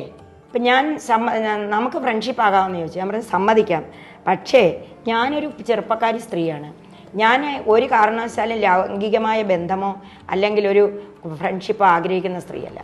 എനിക്ക് ഭഗവാനെ കാണണം, വൈയക്തികമായ വിരക്തി വന്ന ആളാണ് ഞാൻ. സ്വാമി അതുപോലെ ഒരു കാരണവശാലും എൻ്റെ ദേഹത്തെ ഉപദ്രവിക്കത്തില്ലെന്ന് സത്യം ചെയ്യാമെങ്കിൽ ഞാൻ അങ്ങയുടെ ശിഷ്യയാകാമെന്ന് പറഞ്ഞു. കർശനമായിട്ട് ഞാൻ പറഞ്ഞു, സ്ട്രോങ് ആയിട്ട് ഞാൻ പറഞ്ഞു, സത്യം ചെയ്യണമെന്ന് പറഞ്ഞു. സത്യം ചെയ്യിപ്പിച്ചു, ഒരു വിളക്ക് വെച്ച് സത്യം ചെയ്യിപ്പിച്ചു. ശരി, 41 ദിവസം വ്രതം എടുക്കാൻ പറഞ്ഞു. അപ്പം ഞാൻ സുബ്രഹ്മണ്യ ഉപാസനയാണ്, ഈ വെള്ളത്തിൽ മുങ്ങി കുളിക്കും, ഉപാസന എടുക്കും, ഒന്നും കിട്ടണമെന്ന് വിചാരിച്ചിട്ടല്ല, എന്തെങ്കിലും ആകാം. അങ്ങനെയാണ് എനിക്ക് യോഗയാണ് തരുന്നത്. ആദ്യം എനിക്ക് നിനക്ക് പൂജയും കാര്യങ്ങളും ഒന്നും വേണ്ട, മൗലികമായ ആ സത്തയിലേക്ക് നിനക്ക് പ്രോസസ്സിങ് ഇല്ലാതെ കയറാമെന്ന് പറഞ്ഞു, പടികൾ വേണ്ട എന്ന് പറഞ്ഞു. അതെന്താണെന്നൊന്നും എനിക്ക് അന്ന് അറിയത്തില്ലല്ലോ, ഇതിൻ്റെ തിക്തഫലങ്ങളും അറിയത്തില്ല, നല്ല ഫലങ്ങളും അറിയത്തില്ല. നിനക്ക് ഞാൻ ഇത് ഇന്ന് വെളുപ്പിന് ഇത് തരും, 3 മണിക്ക് വരണമെന്ന് പറഞ്ഞ് കുളിച്ചിട്ട്. അങ്ങനെ 3 മണിക്ക് ഞാൻ അദ്ദേഹം ഇവിടെ ഈ റൂമിൽ കിടക്കുമല്ലേ കുറേ ദിവസമായിട്ട്, പോകുമ്പോൾ ഞാൻ എനിക്ക് ഉണർത്തി തന്നു. നമ്മളിപ്പോൾ സിദ്ധന്മാർ പറയുന്ന വഴിക്കേക്ക് കയറ്റി വിട്ടു, ഫീൽ ചെയ്തത്. ഫീൽ ചെയ്ത് വളരെ ഒരവസ്ഥ എത്തി. പക്ഷേ ഈ പ്രകൃതി എന്ന് പറഞ്ഞൊരു സംഭവം ഉണ്ടല്ലോ, ഈ 3 മണിക്ക് യോഗദീക്ഷ കിട്ടുമ്പോഴും എൻ്റെ പ്രിമിസസ്സിൽ കോലാഹലമാണ്. അച്ഛന്, അമ്മ, പിള്ളേർ ഇവരെല്ലാം കൂടെ സ്വാമിയെ ചീത്ത വിളിച്ചു. സ്വാമിയാക്കാനാണോ ഇവിടെ വിളിച്ചു വരുത്തിയത്? ഞങ്ങൾക്ക് ഞങ്ങളുടെ അമ്മ നഷ്ടപ്പെട്ടില്ലേ? വെറുതെ പറയുക കുട്ടികൾ, അച്ഛൻ പറയിപ്പിച്ചതാണോ എന്ന് പറഞ്ഞുകൂടാ. അയ്യോ ഇത് വേണ്ടായിരുന്നു എന്ന് അവർ വിചാരിച്ച് എനിക്ക് ഇത്തിരി മന്ത്രദീക്ഷയൊക്കെ തന്നിട്ട് ഉദ്യോഗത്തിൽ കയറ്റം കിട്ടും, ഞാനൊരു വലിയ പണക്കാരിയാകും എന്നൊക്കെയാണ് വിചാരിച്ചത്. അപ്പം എനിക്ക് പ്രകൃതി എന്നെയൊക്കെ അനുകൂലിച്ചിട്ടല്ല അദ്ദേഹം ദീക്ഷ തന്നത്. അദ്ദേഹത്തിൻ്റെ പവർ കൊണ്ടാണ് എനിക്കിത് തന്നത്. പ്രകൃതിയിൽ ഒരുപക്ഷെ ഈ ജന്മത്തിൽ എനിക്കിത് തരാൻ അലോട്ട്മെൻറ്റ് ഇല്ലായിരിക്കാം. ഇപ്പോഴും ഞാൻ വിചാരിക്കുന്നത് ഈ സാധനം കുണ്ടലിനി യോഗ എനിക്ക് തരാൻ പ്രകൃതിയിൽ നിയമം ഇല്ലായിരിക്കാം. എന്നുവെച്ചാൽ ഞാൻ അത്ര ആയിട്ടില്ലല്ലോ. ഞാൻ ഈശ്വരചിന്തയുണ്ട്, കുറേ ക്വാളിറ്റി ഉണ്ടെന്നല്ലാതെ ഇതൊക്കെ അത്യുന്നതങ്ങളിൽ കിട്ടേണ്ടതല്ലേ. ഞാൻ ഭൗതികതയിൽ നിൽക്കുകയല്ലേ, പിള്ളേരെ കൊണ്ടല്ലേ. പക്ഷെ അദ്ദേഹത്തിൻ്റെ ആ ഔദാര്യ മനസ്സുകൊണ്ടോ അദ്ദേഹത്തിൻ്റെ പവർ കൊണ്ടോ അല്ലെങ്കിൽ ഇതിനെ അതിക്രമിക്കാം എന്നുള്ള ഒരു തൻ്റെ ഇടം കൊണ്ടോ പ്രകൃതിയോട് അദ്ദേഹം ചോദിച്ച് വാങ്ങി തന്നാണ് എനിക്കത്. അത് 85-ലാണ്. വേറെ പൂജയൊന്നുമില്ല. ഇപ്പോഴും ഞാൻ ഈ ഇരിപ്പാണ്, എവിടെയെങ്കിലും കുത്തിയിരിപ്പാണ് ചെയ്യുന്നത്. അപ്പോൾ ഇത് പിന്നെ അങ്ങോട്ടുള്ള പിന്നെ എനിക്കൊരു മണ്ടത്തരം എന്ന് പറഞ്ഞാൽ എൻ്റെ വിചാരം എന്താ, ദൈവമാണല്ലോ ഗുരു. അപ്പോൾ ഗുരുവിൻ്റെ അനുഗ്രഹം കിട്ടിക്കഴിഞ്ഞാൽ നമുക്കെല്ലാം അങ്ങ് സോഫ്റ്റായിട്ട് പോകുമെന്നായിരുന്നു എൻ്റെ ഫയക്കായിട്ടുള്ള ചിന്ത. എത്ര ബുദ്ധിയുണ്ടെന്ന് പറഞ്ഞാൽ എനിക്കൊരു മണ്ടത്തരം തന്നെ അത്. ഒരിക്കലും പ്രാരബ്ധത്തെ ഇല്ലാതാക്കാൻ ഒരു ഗുരുവിനും പറ്റത്തില്ല എന്നുള്ളത് എനിക്ക് മനസ്സിലായി എൻ്റെ ജീവിതം കൊണ്ട്. ഇത് സന്ദേശമാണ്. ഞാൻ സാധകന്മാരോടും മറ്റുള്ളവരോടും ഒരിക്കലും ഒരു ഗുരുവിൻ്റെ അടുത്ത് ചെന്നിട്ട് മരണത്തെയോ രോഗത്തെയോ ഒന്നും പെട്ടെന്ന് ഇല്ലാതാക്കാൻ ഒരു ഗുരുവിനും പറ്റത്തില്ല. ഒന്ന് ശോഷിപ്പിക്കാൻ പറ്റുമായിരിക്കും ചിലപ്പം. ഞാൻ വിചാരിച്ചതെന്താ, ഇനി എനിക്ക് ഒരു കുഴപ്പങ്ങളും ഇല്ല, എല്ലാം ഓക്കെ, ജോലിയൊക്കെ, കുട്ടികളൊക്കെ. പക്ഷെ എല്ലാം തിരിച്ചാണ് എൻ്റെ അനുഭവത്തിൽ. എന്താ പറയേണ്ടത്, പിന്നെ അളയിലിരുന്നതിനേക്കാളും കഷ്ടമെന്ന് വേണം അനുഷ്ഠാനം തുടങ്ങിയപ്പോൾ. ദുരിതത്തോട് ദുരിതം, ഓഫീസിൽ വഴക്ക്, അവിടെ ദുരിതം, ഇവിടെ ദുരിതം. എൻ്റെ ദൈവമേ എന്തായിപ്പോയി ഇതെന്നുള്ളതാണ്. പക്ഷേ എൻ്റെ ദുരിതമെല്ലാം കൂടെ കണ്ടിട്ട് ഇദ്ദേഹം ഓഫീസിൽ വന്നിട്ട് പറഞ്ഞു, എടി സമാധാനപ്പെട, നീ തിളയ്ക്കാതെ ഞാൻ എന്ത് സമാധാനപ്പെടാനാണ് സ്വാമി? പറഞ്ഞെടി ഇപ്പം വാങ്ങിക്കുന്നതിൻ്റെ ഇരട്ടി പൈസ നിൻ്റെ കയ്യിലേക്ക് ഇങ്ങനെ കിട്ടും. നീ മഹാലക്ഷ്മിയാണ്, നിനക്ക് ഞാനും തരും. നിനക്ക് വേണ്ടത് അത്രയല്ലേ ഉള്ളൂ, കൊച്ചുങ്ങളെ പുലർത്താനുള്ള പൈസ, അത് നിനക്ക് തരാം. അന്നൊരു 3000 രൂപയേ ഉള്ളൂ. ഇന്ന് ഞാൻ ലക്ഷക്കണക്കിന് വാങ്ങിക്കുന്നില്ലേ പെൻഷന്. അത് അദ്ദേഹത്തിൻ്റെ കാര്യം കണ്ടല്ലേ. ജോലി എഴുതി കളയാൻ പോയ അല്ലേ ഞാൻ. അപ്പം എനിക്ക് ഇപ്പോഴെന്ന് പറഞ്ഞാൽ എൻ്റെ ഉപജീവനത്തിനും കുട്ടികളെ നോക്കാനും കിട്ടുന്നില്ലേ. അദ്ദേഹം വാക്ക് തെറ്റിച്ചില്ലല്ലോ. പിന്നെന്ന് പറഞ്ഞാൽ എനിക്ക് തന്നതെന്ന് പറഞ്ഞാൽ ഭാഗവതം നാരായണം കൊണ്ട് എഴുതി തന്നു. ലൂസ് ടാക്കിന് പോകരുത്, ഭാഗവത കഥ പറയും. ഭാഗവതം എനിക്ക് മലയാള ഭാഗവതം പോലും അറിയില്ല, പക്ഷേ വ്യാസഭാഗവതം ഞാൻ പറഞ്ഞു തുടങ്ങി. ശ്ലോകങ്ങളും ഭഗവത്ഗീതയൊക്കെ ഈ നാക്കിൽ എഴുതിയതിന് ശേഷം അതൊരു ബ്രഹ്മയാമത്തില്ല.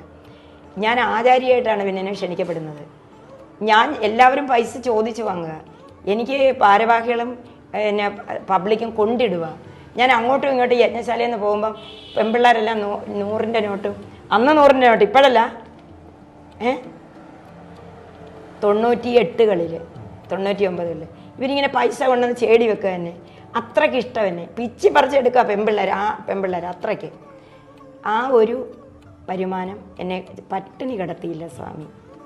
പക്ഷേ പ്രകൃതിക്ക് ഇഷ്ടപ്പെട്ടിട്ടില്ല ഞാനൊരു യോഗിനിയായി മാറിയത്.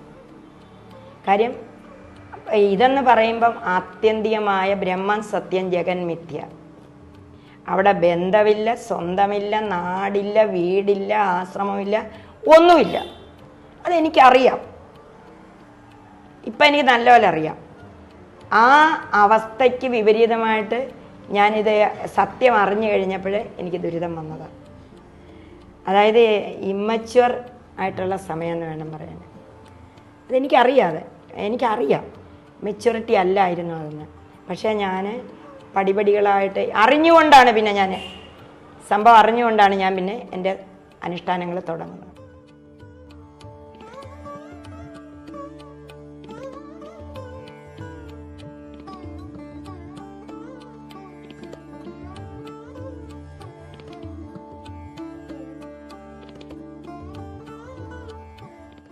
അപ്പം എനിക്ക് അന്നൊക്കെ റോൾ മോഡലായിട്ട് ഞാൻ കാണുന്നത് അമൃതാനന്ദമയി അമ്മയാണ്. അമ്മയുടെ ഒരു പുസ്തകമുണ്ട് ജീവിതം, അതിലമ്മ വീട്ടിൽ നിന്ന് ഇറങ്ങുന്നതും തല്ലുന്നതും ഒക്കെ. അപ്പം ഞാൻ വിചാരിച്ചു ആകാമല്ലോ സ്ത്രീകൾക്കും. അമ്മയെ പോലുള്ള ഒരു വിദ്യാഭ്യാസം പോലും ഇല്ലാത്ത അമ്മ ഇത്രയൊക്കെ സഹിക്കുന്നു. അപ്പം പിന്നെ എനിക്ക് എൻ്റെ ആത്മാവ് പറയുന്നത്, അവർക്ക് കുട്ടികളില്ല, നീ വെറുതെ കുട്ടികളെയും വെച്ചിട്ട് ഈ കാണിക്കുന്ന ഫൗളാണ്. അവർക്ക് നഷ്ടപ്പെടാനൊന്നുമില്ല, നിനക്ക് നിൻ്റെ കുട്ടികൾ നഷ്ടപ്പെടും, നീ കൂടുതൽ ചാടിയാലെന്നാണ് കിട്ടിയത്. റിപ്ലൈ കിട്ടും, എപ്പോഴേ റിപ്ലൈ കിട്ടും. അങ്ങനെ മുമ്പോട്ട് യാത്ര ഇവിടം വരെ വന്നില്ലേ. വലിയ പുരോഗതിയൊന്നും ഇല്ല, എന്നാൽ നഷ്ടകഷ്ടങ്ങളൊന്നുമില്ല.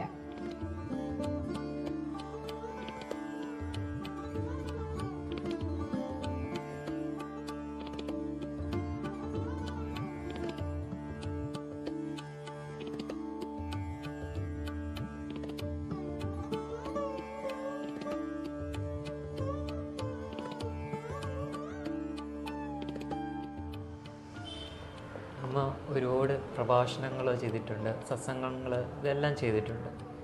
അമ്മ ബേസിക്കലി ഒരു കൃഷ്ണഭക്തയാണല്ലോ. കൃഷ്ണനെ വളരെയധികം ഇഷ്ടപ്പെടുന്ന ഒരു വ്യക്തിത്വമാണ്. കൃഷ്ണൻ്റെ ഭാവം എന്ന് പറയുന്നത് പ്രേമഭാവമാണ്. എന്നാൽ അമ്മ ഇടയ്ക്കിടയ്ക്ക് നല്ല ദേഷ്യവും അമ്മയ്ക്ക് വരാറുണ്ട്. അതായത് ശരിക്കും അധർമ്മം കാണുമ്പോഴായിരിക്കാം. അതെങ്ങനെയാണ് യോജിച്ചു പോകുന്നത്? അത് അതിൻ്റെ ഒരു കാരണം?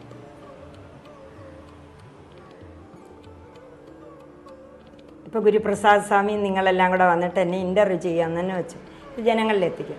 നിങ്ങളോട് ഞാൻ സത്യം പറയണോ അതോ ഇത് ഒരു എന്താ പറയണ്ടേ, ഒരു നമ്മൾ പറയത്തില്ലേ കുറച്ചൊന്ന് മൂടിയൊക്കെ പറയാമെന്ന്. എനിക്കത് കഴിയില്ല. ഞാൻ അകവും പുറവും ഇത് തന്നെയാണ് ആള്. അതുകൊണ്ട് ഞാനത് പറയാം നിങ്ങളോട്. ഫണ്ടമെൻ്റലി ഞാൻ ശ്രീകൃഷ്ണ ഭക്തയായിരുന്നു. എനിക്ക് സ്വാമി എന്നോടത് ചോദിച്ചപ്പോഴേ ഞാൻ അതിൽ നിന്ന് മുക്തയാകണമെന്ന് തന്നെ കരുതി അത് പറയേണ്ടതെന്ന്. പക്ഷെ ഭഗവാൻ ഇപ്പോൾ അത് ചോദിക്കുകയാണ്. എനിക്ക് വളരെ ബാല്യത്തിലെ തന്നെ ഓടക്കുഴൽ വിളി കേൾക്കാമായിരുന്നു. അതായത് ഞാൻ ഈ കുളത്തിലാണ് ഞങ്ങൾ കുളിക്കുന്നത്, കുളങ്ങളിലാണ്. ഞാൻ കുളത്തിലേക്ക് കുളിക്കാൻ ഞാൻ ഇറങ്ങുമ്പോഴത്തേക്ക് എനിക്ക് എൻ്റെ തല മാറിപ്പോകും. അപ്പം ഞാൻ വിചാരിക്കുന്നത് ഇത് കാളന്തിയാറായിരിക്കും, ഭഗവാൻ അങ്ങനെ കുളിച്ചില്ലേ ആറ്റിൽ. പെട്ടെന്ന് എൻ്റെ ബോധം മറഞ്ഞിട്ട് ഞാൻ ആ കുളത്തിൻ്റെ മാട്ടിക്ക് ഇങ്ങനെ ഇരിക്കുമ്പോൾ എനിക്ക് ഈ ഓടക്കുഴൽ വിളി കേൾക്കാം. അപ്പം ഞാൻ വിചാരിച്ചത് ഇത് എൻ്റെ ഒരു തോന്നലായിരിക്കുമെന്ന്. പലപ്പോഴും എനിക്കത് തോന്നിയിട്ടുണ്ട്. നമ്മുടെയൊക്കെ പഴയ ഗ്രാമമല്ലേ. അപ്പം പിന്നെ എനിക്ക് അത് പിന്നെ അറിയത്തില്ല. അച്ഛൻ ഒറ്റയ്ക്കിരിക്കുമ്പം അച്ഛൻ നല്ല കലാകാരനായിരുന്നു, ഓടക്കുഴൽ വായിക്കും ഇവിടെ ഇരുന്ന്. ഞാനിവിടെ വരുന്ന സമയത്ത് അച്ഛൻ ഈ കുടിലിരുന്ന് അച്ഛൻ്റെ അന്ന് അച്ഛൻ അധികം പ്രായമില്ല, മൂത്ത കുട്ടി ഞാനല്ലേ. അപ്പം അച്ഛനിത് വായിക്കുമ്പോൾ ഞാൻ പെട്ടെന്ന് എനിക്ക് ഓർമ്മ പറഞ്ഞു പോകും അച്ഛൻ്റെ ഈ ഓടക്കുഴലിൽ. ആരോടും ഞാൻ പറയത്തില്ല. അമ്മയ്ക്ക് അങ്ങനെ കലയൊന്നുമില്ല. എപ്പോഴും അമ്മ ഒരു റഫ് ടൈപ്പാണ്. കണിശമായിട്ട് കാര്യങ്ങളൊക്കെ ചെയ്യുക, കണിശമായിട്ട് എല്ലാം പോകണം, വലിയ സദാചാരം അങ്ങനെയൊക്കെയാണ്. അമ്മയും അച്ഛനും തമ്മിൽ ഭയങ്കര സ്നേഹമാണ്. പക്ഷേ എല്ലാം പങ്ക്ച്വലായിരിക്കണം അമ്മയ്ക്ക്. അച്ഛനെന്ന് പറഞ്ഞാൽ എല്ലാ അലമ്പും ഉണ്ട്, സുന്ദരനായിരുന്നു കാണാനും.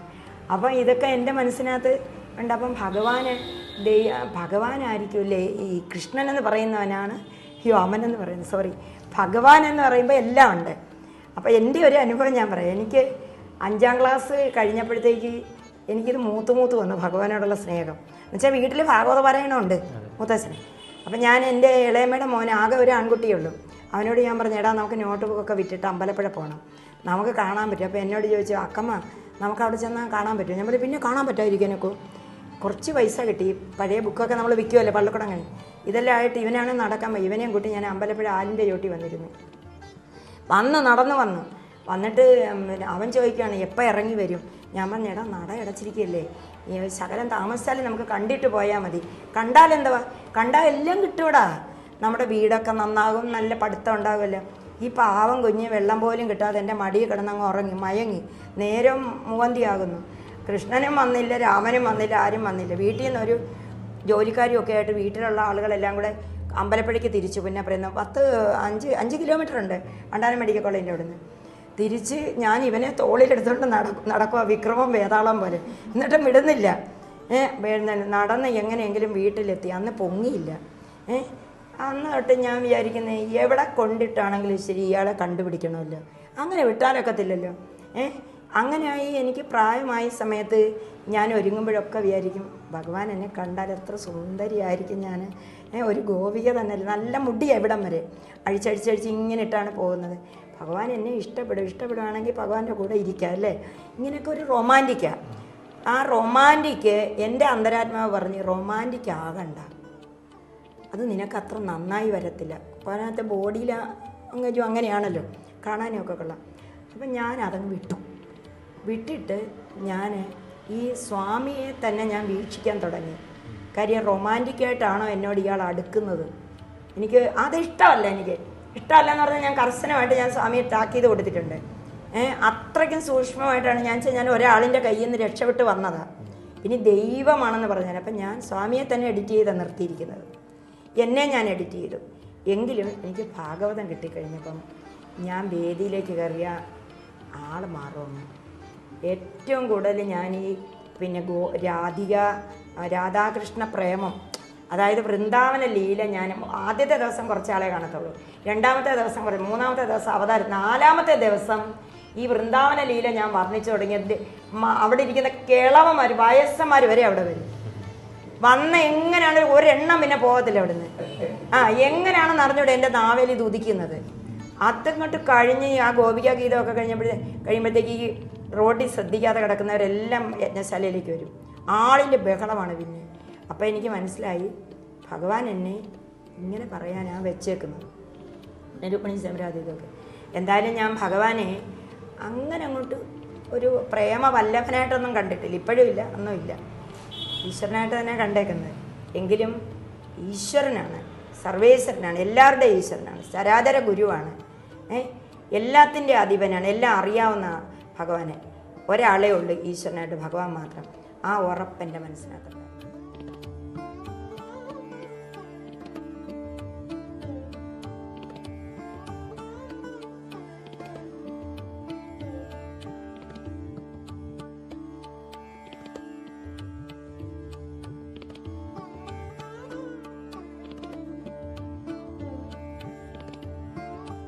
ഞാൻ വിചാരിച്ചെന്താ, എല്ലാവർക്കും ഇത് പറഞ്ഞു കൊടുക്കാം. സ്ത്രീകളെല്ലാം കിടന്ന് കഷ്ടപ്പെടുകയല്ലേ ചെയ്യുന്നത്. എന്തുകൊണ്ട് ഓരോരുത്തന്മാരെ ഇങ്ങനെ സ്നേഹിച്ച് പരാജയപ്പെടുക, അവരൊന്നും കൊടുക്കത്തില്ല. വിവാഹം കഴിഞ്ഞിട്ട് പിന്നെ രാധയാണെന്ന് പറയുമോ ആരെയെങ്കിലും. അപ്പം ഞാനത് വെല്ലുവിളിയായിട്ട് ഏറ്റെടുത്തു. ഞാൻ ഇവരോട് എപ്പോഴും കൈ കിട്ടുമ്പോൾ പെണ്ണുങ്ങളോട് പറഞ്ഞു കൊടുക്കും, ഭഗവാനെ സ്നേഹിച്ചോ, ഇവരാരും നമ്മളെ നോക്കാൻ പോണില്ല. തുണിയും അലക്കി പാത്രവും തേച്ച് മീനും വെട്ടി അടുക്കളയ്ക്കകത്തിടത്തേ ഉള്ളൂ നല്ല നല്ല പെൺപിള്ളേർ. ഞാൻ പോകുന്ന പോലെ നിങ്ങൾ പോയില്ലെങ്കിലും വേണ്ടിയില്ല, ശ്രീകൃഷ്ണ ഭഗവാനെ സ്നേഹിക്കണം. അങ്ങനെ ഞാൻ രഹസ്യമായിട്ട് എല്ലാവർക്കും ഇങ്ങനെ സ്വാധീനിക്കും. തരം കിട്ടുമ്പോഴൊക്കെ തരം കിട്ടും. അപ്പോൾ എൻ്റെ ഈ വേദികളിലുള്ള പ്രാഭവം കുറേ പെണ്ണുങ്ങൾക്കൊക്കെ ഇഷ്ടമായി. എടാ എന്തൊരു പ്രാഭവമാണ് ഇവളെൻ്റെ കൂട്ടുകാരിയല്ലേ എന്നിട്ടിങ്ങനെ. അങ്ങനെ ഞാൻ സ്ത്രീകളെ പ്രബോധിപ്പിക്കുമായിരുന്നു, ഭഗവാനെ ഭർത്താവായിട്ട് കാണാൻ. ത്വമേവ മാതാച്ച പിതാ ത്വമേവ ബന്ധുച്ച സഖാ ത്വമേവ. പിന്നെ എനിക്ക് ഭഗവാനോടുള്ള കാര്യം എന്താ, ഭഗവാന് ജാതിയില്ല, മതമില്ല, വർഗമില്ല, വർണ്ണമില്ല. ഭഗവാൻ ഏത് ജാതിയിലുള്ള സ്ത്രീകളെ സ്വീകരിച്ചില്ലേ. ഭഗവാന് തൊഴിൽ ചെയ്തില്ലേ, മേച്ചില്ലേ. ഭഗവാന്റെ മനുഷ്യാവതാരത്തിൻ്റെ ഇത് എനിക്കെല്ലാം ഇഷ്ടപ്പെട്ടു മാതൃകയാക്കി ഭഗവാനെ. പിന്നെ ഭഗവാൻ ദൈവമാണെന്നും ഭഗവാൻ പോയിട്ടില്ല എന്നും എനിക്കറിയാം. ആ രണ്ട് വരി ഭാഗവതമാണ് എന്നെ ശാസ്ത്രബുദ്ധിയിലേക്ക് ശാസ്ത്രമായിട്ട് തിരിഞ്ഞത്. അതായത് അഹമേ വാസമേ വാഗ്രേ നാന്യ സദസത്പരം പശ്ചാത്തഹം ഏതച്ചയോ സ്വ അവശിഷ്യത അസ്മേഹം. ഈ ബ്രഹ്മാവിന് പറഞ്ഞു കൊടുത്താ ഭഗവാനെ, ഭാരപ്പെടണ്ട, സൃഷ്ടി വിപുലം എത്ര ആയിക്കോട്ടെ അത് നീയല്ല ചെയ്യുന്നത്. അഹമേ വാസമേ വാഗ്രേ നാന്യ സദസത്പരം പശ്ചാത്തഹം ഏതച്ചയോ സ്വ അവശിഷ്യത അസ്മേ. ഒള്ളിയായി റിമി. ഞാൻ മാത്രമേ ശേഷിക്കത്തുള്ളൂ. എൻ്റെ അത് ബോധം, അതെനിക്ക് കൺഫേംഡായി, കൺവിൻസ്ഡ് അല്ല. ഭഗവാൻ എനിക്കത് നേരത്തെ തന്നെ പറഞ്ഞെന്ന് പറഞ്ഞാൽ രാത്രിയുടെ അന്ത്യയാമങ്ങളിലായിരിക്കും ഞാൻ ഭഗവത്ഗീത പഠിക്കുന്നത്. കാര്യം ഓഫീസിലെ ജോലിയെല്ലാം കഴിഞ്ഞ് രാവിലത്തേക്കുള്ള പാത്രം എല്ലാം വെച്ചിട്ട് ഈ വിളക്ക് എല്ലാവരും കെടുത്തിയിട്ട് ഞാൻ രാവത്ത് വന്നിരുന്നിട്ടാണ് എനിക്ക് ഭഗവത് അതിലെനിക്ക് കാണിച്ചു തന്നിട്ടുണ്ട് ഈ നാനോ തിയറി. അണോരണീയ സ അനുസ്മരേത സർവസ്യം ആധാരം അചിന്ത്യ രൂപം ആദിത്യവർണ്ണം തമസാ പരസ്താത്. ഇത് അണുവാണ്, ബൃഹത്തായിട്ട് മാറുകയാണ്, ഇതേ ഉള്ളൂ. അപ്പോൾ അണുവിലും അണുവായ ആ ഒരു ബോധത്തെയാണ് അതിൽ ഏറ്റവും വലിയ അവതാരം ശ്രീകൃഷ്ണ അവതാരം. കൃഷ്ണസ്തു സ്വയം ഭഗവാൻ എന്നാണ് വ്യാസൻ പറഞ്ഞത്. വ്യാസവാക്യം മുഴുവനും എൻ്റെ ബ്രെയിനിലുണ്ട്, മരിച്ചാലും പോയില്ല. അപ്പം ഞാനത് മനസ്സിലാക്കി, ഭഗവാൻ മാത്രമേ ഉള്ളൂ. ഭഗവാന് ഏത് ഭാവം എടുക്കാം, പ്രേമഭാവം എടുക്കാം. എന്താ പ്രേമഭാവം എടുത്താൽ പെണ്ണുങ്ങൾ കല്യാണം കഴിഞ്ഞ് അല്ലെങ്കിൽ വയസ്സായി ഗുരുവായൂരൊക്കെ ചെല്ലുമ്പോൾ അമ്മമാർ നല്ല ഒരുങ്ങി നല്ല പട്ടുസാരിയൊക്കെ ഉടുത്ത് പൂവൊക്കെ വെച്ച് അമ്മമാർ കൃഷ്ണ സുന്ദരിമാരെന്നാണ് വ്യാസൻ അവരെ പറയുന്നത് അല്ലേ. നമ്മൾ ഈ സെലിബ്രിറ്റികളെയൊക്കെ മുഖത്ത് കണ്ട് സീരിയലും കണ്ടു കഴിഞ്ഞാൽ ക്രൂരത, കൊലയും വഞ്ചനയും. ഭഗവാനെ സ്നേഹിച്ചു കഴിയുമ്പോൾ നല്ല സൗന്ദര്യമല്ലേ. വ്യാസൻ പറഞ്ഞിരിക്കുന്ന കൃഷ്ണ സുന്ദരിമാരെന്നാണ്. അപ്പം എനിക്ക് നല്ല ചൈതന്യമായിരുന്നു ഒരു 5 വർഷം മുമ്പ് വരെ. അപ്പം എൻ്റെ ഈ പിന്നെ ആ ഒരു ഭാവത്തിൻ്റെ രഹസ്യം എന്താണെന്ന് പലരും ചോദിച്ചു തുടങ്ങിയെന്ന് മാത്രമല്ല, കുടുംബത്തിൽ നിന്ന് ക്രിട്ടിസൈസ് ചെയ്തു തുടങ്ങി. തുറന്നു പറയാം. അതായത് എൻ്റെ ഒരു ഫോട്ടോ ഉണ്ട്, സ്വാമി കണ്ടിട്ടുണ്ടായിരിക്കും, തലയിൽ ഇങ്ങനെ ഇതിട്ടുകൊണ്ടിരിക്കുന്നത്. എൻ്റെ കയ്യിലുണ്ടത്, ഞാൻ തരാം പുസ്തകങ്ങളിലൊക്കെ. ഒരു 5 വർഷം മുമ്പ് ഈ സ്റ്റുഡിയോയിലെടുത്തതാണ്. അപ്പം എൻ്റെ മനസ്സിലെന്താ, ഒരു കളങ്കവും ഇല്ല. ഭഗവാനും ഞാനും ആ വൃന്ദാവനും അല്ലെങ്കിൽ യശോദയുടെ കൂടെ നിൽക്കുന്നതും പിന്നെ എന്താ കാലി മേക്കുന്നതും പിന്നെ അർജുനന് ഉപദേശിച്ചു കൊടുക്കുന്നതും പിന്നെ രാത്രിയിൽ വസുദേവർ കൊണ്ടുവരുന്നതും ഇങ്ങനെ രുക്മിണീശ്വരം വരും.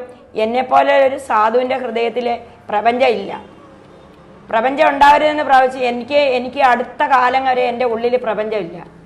ഞാൻ കാണുന്നത് മുഴുവനും ഇല്ല. കണ്ണടച്ചാലും ഇരുന്നാലും എനിക്ക് ഏത് രാത്രിക്ക് ആണെങ്കിലും എനിക്ക് എഴുതാൻ പറ്റും. അപ്പോൾ ചോദ്യം ചെയ്യൽ തുടങ്ങി. ഇവർക്ക് പ്രായമായില്ലേ, ഇവർക്ക് ആരോ ഉണ്ടെന്ന് തോന്നുന്നല്ലോ, ഇവരെന്താ ഇങ്ങനെ ഇത്രയും കണ്ട് റൊമാൻറ്റിക് ആകുന്നത്? കുടുംബത്തിൽ നിന്നാണ്, നമ്മൾ വളർത്തിവിട്ട കുട്ടികളാണ് ചോദിക്കുന്നത്. അവർക്കതില്ല. അവരുടെ കയ്യിൽ ക്രൂക്കഡ്നെസ്സോ അവരുടെ കയ്യിൽ പണത്തിൻ്റെ കൊതിയോ അവരുടെ കൂടെ നിൽക്കുന്ന അവരുടെ ബെറ്റർ ഹാഫ് എന്ന് പറയുന്ന വെറും ലോക്കൽ മനുഷ്യരാണ്. അവരിവരോട് പറഞ്ഞു കൊടുത്തു, എന്തോ ശ്രദ്ധിക്കേണ്ടിയിരിക്കുന്നു, പ്രായമായതിൻ്റെ ലക്ഷണങ്ങളൊന്നുമില്ല, നല്ല റൊമാൻറ്റിക് ആയിട്ടിരിക്കുന്നു എന്ന്. കേട്ടോ, സത്യം പറയാം സ്വാമി. അപ്പോഴേക്കും ഞാൻ ഭഗവാനോട് പറഞ്ഞു, ചെറ്റയായേക്കാം, ചെറ്റയായേക്കാം, പോരെ, ഇനി ഈ ക്രൂരത ഇനി എന്നെ കുരിശിലേറ്റണ്ടല്ലോ. അങ്ങനെ ഞാൻ മാറ്റിയതാണ് എൻ്റെ മുഖഭാവം ദേഷ്യത്തിലേക്ക്. തീർന്നോട്ടെ, ഒരു ജന്മമല്ലോ. പക്ഷെ എൻ്റെ ഉള്ളിലൊരു ഗോകുലമുണ്ട്, എൻ്റെ ഉള്ളിലെ ഒരു വൃന്ദാവനമുണ്ട്, എൻ്റെ ഉള്ളിലൊരു രാധയുണ്ട്, ഒരു കൃഷ്ണനുണ്ട്. പക്ഷെ എനിക്ക് ഈ ജന്മത്തെ അത് ഞാൻ തുറന്നു പറയുക അവധൂത് സ്വാമിയോട്, ഞാൻ എൻ്റെ ഹൈഡ് ചെയ്തു, ഞാനത് പെൻഡിങ് വെച്ചിരിക്കുകയാണ്. ഇനിയൊരു ജന്മം ഉണ്ടെങ്കിൽ എൻ്റെ ഭാവങ്ങളും ഭാവനകളും വന്നു ചേരുന്ന എനിക്കൊരു ജന്മം ഉണ്ടെന്നാണ് നാഡീ ജ്യോത്സ്യം പറഞ്ഞത്. എൻ്റെ അമ്മയും അച്ഛനും ജനിച്ചിട്ടുണ്ട് തമിഴ്നാട്ടിൽ. എനിക്ക് അധികം കാലം ഇല്ല ഈ ഭൂമിയിൽ. രത്നമ്മയെന്നും കുചേലനെന്നുമാണ് എൻ്റെ അമ്മയുടെ അച്ഛൻ്റെയും പേര്. തമിഴിലാണ് അവർ. ഞാൻ അവരുടെ മകള് സരസ്വതി എന്നുള്ള പേരിൽ ജനിക്കും. ഞാനൊരു 12 വയസ്സ് വരെ ഞാൻ ഇരുന്ന് പ്രവചനങ്ങളൊക്കെ ചെയ്തിട്ട് ഭഗവാൻ എന്നെ വിളിക്കുമെന്നാണ് എൻ്റെ ഓല വായിച്ചപ്പോൾ പറഞ്ഞത്. അപ്പം ഇതെല്ലാം എൻ്റെ ഇപ്പോഴത്തെ അവസ്ഥ എല്ലാം പറഞ്ഞിട്ടുണ്ട്. അപ്പോഴേ ഞാൻ ഒന്ന് പറയാം, ശ്രീകൃഷ്ണ ഭക്തയാകട്ടെ, യേശുക്രിസ്തുവിൻ്റെ ഭക്തയാകട്ടെ, നബിയുടെ ആൾക്കാർ ഈ ദാരിദ്ര്യം ഉണ്ടെന്ന് പറഞ്ഞ് എൻ്റെ മുമ്പിൽ വരുമ്പോൾ ഞാൻ മനസ്സിലാക്കിയ തിയറി, സ്വാർത്ഥത മാറിക്കഴിഞ്ഞാൽ ധനം നമ്മുടെ മടിയിൽ വന്ന് ചേരും. നമ്മുടെ ഋഷീശ്വരന്മാർ സർവേ ഭവന്തു സുഖിന എന്ന് പറയുമ്പോൾ ഞാനെന്നും എൻ്റേതെന്നും ഒന്ന് വിടണം. ഒരല്പം പോലും പാടില്ല. സന്യാസിക്കും പാടില്ല, ഇന്ന മടമൊന്നും പാടില്ല, ഇന്ന പാതയൊന്നും പാടില്ല, ഇവിടെ ഒന്നും പാടില്ല. ആ ബ്രഹ്മബോധം മാത്രമായാൽ ഇവിടെ എന്താണ് ഇല്ലാത്തത് ഈ പ്രപഞ്ചത്തിൽ? ധനമോ ധാന്യമോ പശുവോ സംഗമോ എന്ത് വേണമെങ്കിലും ഇങ്ങോട്ട് കടന്നു വരും. ഇപ്പം എൻ്റെ മനസ്സിൽ നിന്ന് എൻ്റേത്, ഞാൻ എൻ്റെ എന്ന് പറയുന്ന ദൈവം എന്ന് വെച്ചോ, ഞാൻ ഇവിടെ തന്നെ ഇരുന്ന്, ഇത് വെള്ളമായിരുന്നു, ഇരുന്ന് എൻ്റേതെന്ന് ഞാനെന്നും എൻ്റേത് എൻ്റെ ബോധം വിട്ട് കഴിഞ്ഞപ്പോൾ എനിക്കെല്ലാം വന്നു ചേരാൻ തുടങ്ങി, റിസ്ക് ഇല്ലാതെ. കുഴപ്പമില്ല, ഇപ്പോഴും ഉണ്ട്. അപ്പം അതിൽ നിന്ന് പ്രാക്ടിക്കലായിട്ട് ഞാൻ പറഞ്ഞു കൊടുത്തു, നിങ്ങൾ ഈ സാർദ്ധത വിട്. നിങ്ങളുടെ കുട്ടി റാങ്ക് വാങ്ങിക്കണം, നിങ്ങളുടെ കുട്ടിക്ക് എൻട്രൻസ് ഇടണം, നിങ്ങളുടെ കുട്ടി ഡോക്ടറാകണം, ഇത് തെറ്റാണ്. നിങ്ങളിതൊന്ന് മാറ്റിയിട്ട് ഭഗവാന്റേതെന്ന് പറ. അരനിമിഷം പോലും ഭഗവാനെ നിങ്ങൾ മാറ്റി വെക്കാതെ. ഭഗവാൻ നിങ്ങളുടെ ഉള്ളിലിരിക്കുമ്പം ദ്വാരക നിങ്ങളുടെ ഉള്ളിലുണ്ട്. അവിടെ എന്താണ് ഇല്ലാത്തത്? മഹാലക്ഷ്മിയുണ്ട്.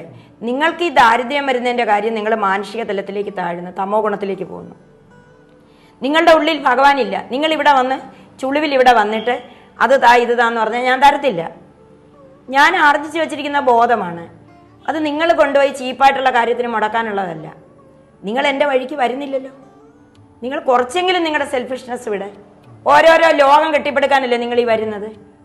നിങ്ങൾക്ക് ഒരു നിമിഷം പോലും ഭഗവാനെ മനസ്സിൽ വെക്കാൻ പറ്റുന്നില്ല. അപ്പം ഞാനും നിങ്ങളും തമ്മിലുള്ള വ്യത്യാസം വന്നിരിക്കുന്ന അവിടെ. എനിക്ക് ഭഗവാൻ അല്ലാതെ ഒന്നും എൻ്റെ മനസ്സിലില്ല. ഭഗവാനെ മാറ്റി നിർത്തണമെന്ന് പറയുകയാണെങ്കിൽ ഞാൻ ഇവിടുന്ന് ഓടും. അപ്പുറത്താണ് തറവാട്, അവിടെ നിന്ന് ഓടി ഞാൻ ഇവിടെ വന്നു. വാതിൽ പോലും ഇല്ലായിരുന്നു, ഇവിടെ കിടന്ന് 2 കൊല്ലം വാതിലില്ലാതെ. എല്ലാവരും ചോദിച്ചു കള്ളന്മാർ കയറത്തില്ല റോഡല്ലേ എന്ന്. കള്ളം വരട്ടെ, കുഴപ്പമില്ല. അങ്ങനെ ഇവിടെ കടന്ന് വെച്ചു. അത് കഴിഞ്ഞിട്ടാണ് ഇവിടെ എല്ലാം ഈ ഭൂമിയെല്ലാം നകന്ന് ഇപ്പം ഒരുപാട് മാറ്റം വന്നു ഇവിടെ. അപ്പം അതുകൊണ്ട് ഈ ഒറ്റ കാര്യമാണ് എനിക്ക് ലോകത്തിനോട് പറയാതെ. ജാതി വേണ്ട, മതം വേണ്ട, നിങ്ങൾ ഓരോന്ന് ചിന്തിക്കേണ്ട. പാർഷ്യാലിറ്റി, ആ പാർഷ്യാലിറ്റി നമുക്ക് മുഴുവൻ ഫലവും കിട്ടത്തില്ല. പൂർണ്ണമത പൂർണ്ണമിതം പൂർണ്ണാൽ പൂർണ്ണമുദച്ചതേ പൂർണ്ണസ്യ പൂർണ്ണമാതായ പൂർണ്ണമേവശിഷ്യതേ. ഋഷിക്ക് ഒട്ടും പാടില്ല. സ്വാമി ഇപ്പോൾ പല അമ്പലങ്ങളിൽ അല്ല ആശ്രമങ്ങളിൽ എടുക്കുന്നു. ഇതെല്ലാം ഒന്നാണ്. ഈ ആശ്രമ മഠാധിപതികൾ തന്നെ ചെയ്യുന്ന തെറ്റാണ്. വലിയ വലിയ കോർപ്പറേറ്റ് ആശ്രമങ്ങളെ കണ്ടിട്ട് ഒരു കാലഘട്ടത്തിൽ 70കളിലൊക്കെ കൊച്ചു കൊച്ചു ആശ്രമങ്ങൾ പ്രവർത്തിക്കാതായി പോയി. ഭയന്ന് ജാടയും വലിയ വലിയ ലക്ഷറി കോച്ചുകളും വലിയ വലിയ അവസ്ഥകളും കണ്ടിട്ട് ഒന്ന് ശോഷിച്ചതാണ് ഇവിടുത്തെ ആധ്യാത്മികത കേരളത്തിൽ ഇടക്കാലത്ത്. ഇപ്പോൾ ഒരു 25 കൊല്ലമായിട്ട് വീണ്ടും പൊങ്ങി വന്നിട്ടുണ്ട് ആശ്രമങ്ങൾ. ഞാനിത് ഒബ്സർവ് ചെയ്തുകൊണ്ടിരിക്കുകയാണ്. എന്നെ ആർക്കും ഒതുക്കാൻ പറ്റിയില്ല പ്രഭാകര സിദ്ധിയോഗിയുടെ ശിഷ്യയായതുകൊണ്ട്. ഞാൻ വലിയ വലിയ ആശ്രമങ്ങളുടെ ആ പ്രൗഢി കണ്ടുകൊണ്ട് ഞാൻ തളർന്നിട്ടില്ല. ഞാനെങ്ങും പോകത്തുമില്ല. കാരണം എന്താ, എനിക്ക് സത്യം ബോധ്യപ്പെട്ടു. ഒന്നേ ഉള്ളൂ. അപ്പം ഈ സ്വാമിമാർ പോലും ചെയ്യുന്ന തെറ്റാണ്. ഇതെൻ്റെ ആശ്രമം, എൻ്റെ ഭക്തര്, എൻ്റെ വഴി. അങ്ങനെ ഇല്ല. എല്ലാം ഭഗവാന്റെ വഴി തേടുന്നവര്. ആർത്തോ വിഷണ്ണോ ശിഥിലാച്ഛ ഭീത. ഭഗവാൻ പറഞ്ഞോ സുഖമുള്ളവർ മാത്രം ഇങ്ങോട്ട് വന്നാൽ മതിയെന്ന്. ഡിപ്രസ്ഡായവര്, വിഷണ്ണര്, മനസ്സ് ശിഥിലീകൃതമായി ആത്മഹത്യക്ക് തുടങ്ങുന്നവര്, അവരെല്ലാം എൻ്റെ അടുത്തേക്ക് വരട്ടെ. അല്ലാതെ ടിക്കറ്റ് വെച്ച് കാണാനൊന്നും അല്ലല്ലോ ഭഗവാൻ ഇരുന്നാണോ? ഒറ്റപിടി അവലിൻ്റെ ശോഷിപ്പിനെ ആ മനുഷ്യനെ കൊന്നു, സുധാമാവിനെ.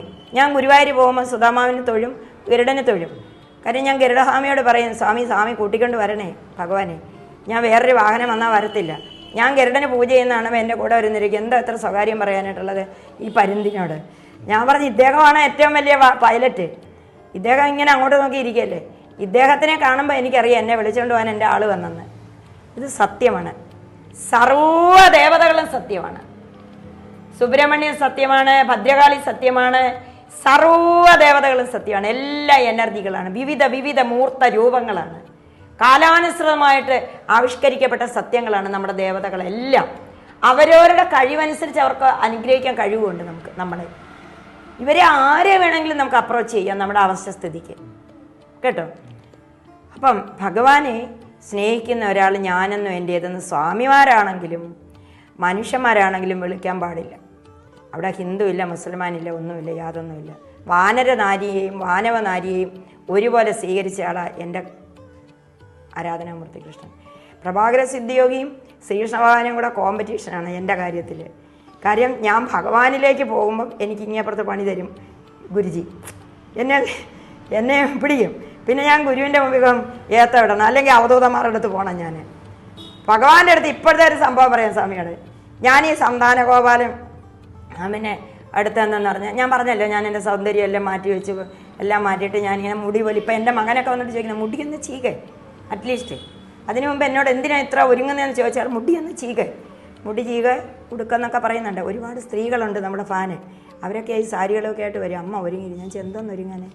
ഞങ്ങൾ യോഗികൾക്ക് ഒരു കുറിമുണ്ടും ഒരു റൗക്കേ പറ്റത്തുള്ളൂ.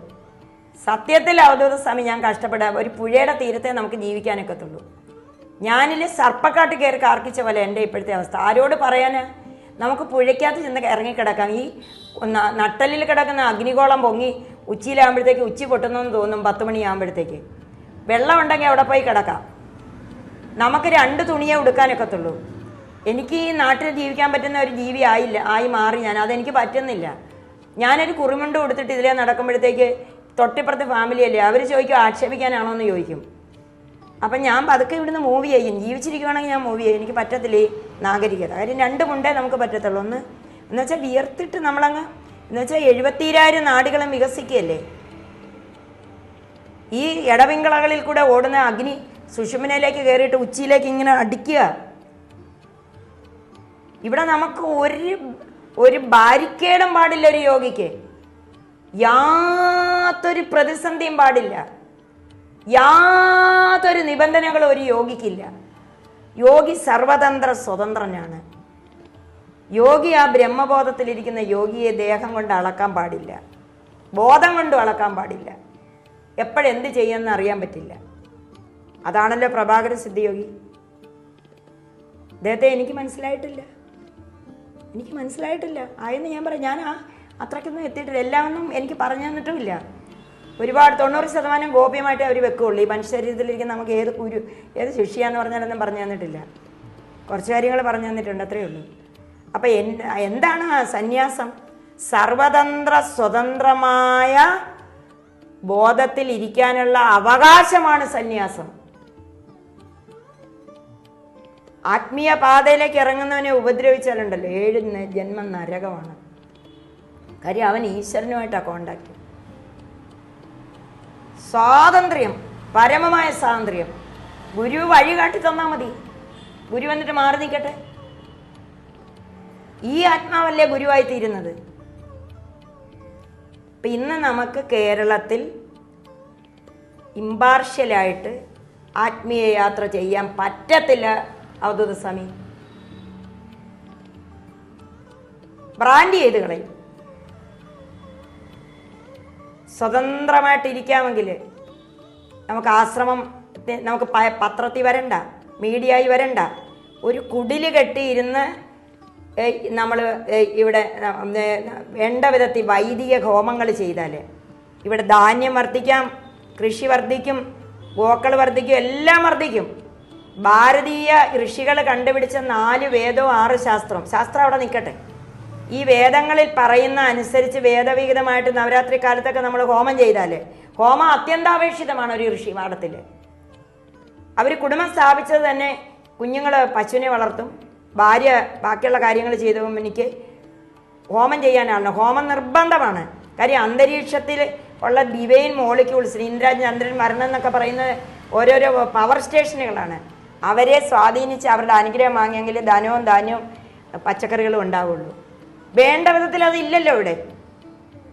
നമുക്കിപ്പോൾ ആരും പത്രത്തിൽ കാണണമെന്നില്ല. നമ്മൾ കുറച്ച് പേര് ഏകാഗ്രമായിട്ട് വരുന്ന ഹോമക്കൂട്ടത്തിലേക്ക് ഇരുന്നേ.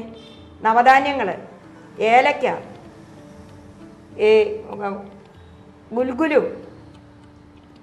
ഞാൻ 9 ദിവസം നല്ല ഭംഗിയായിട്ട് തന്നെ ഹോമദ്രവ്യങ്ങൾ 9 കിലോ നെയ്യ് വേണമെന്ന് പറഞ്ഞാൽ നമ്മൾ പറയുന്നത് വിശ്വസിക്കുന്ന സ്ത്രീജനങ്ങളുണ്ട്, ജോലിയൊക്കെ ഉള്ള പിള്ളേരാണ്.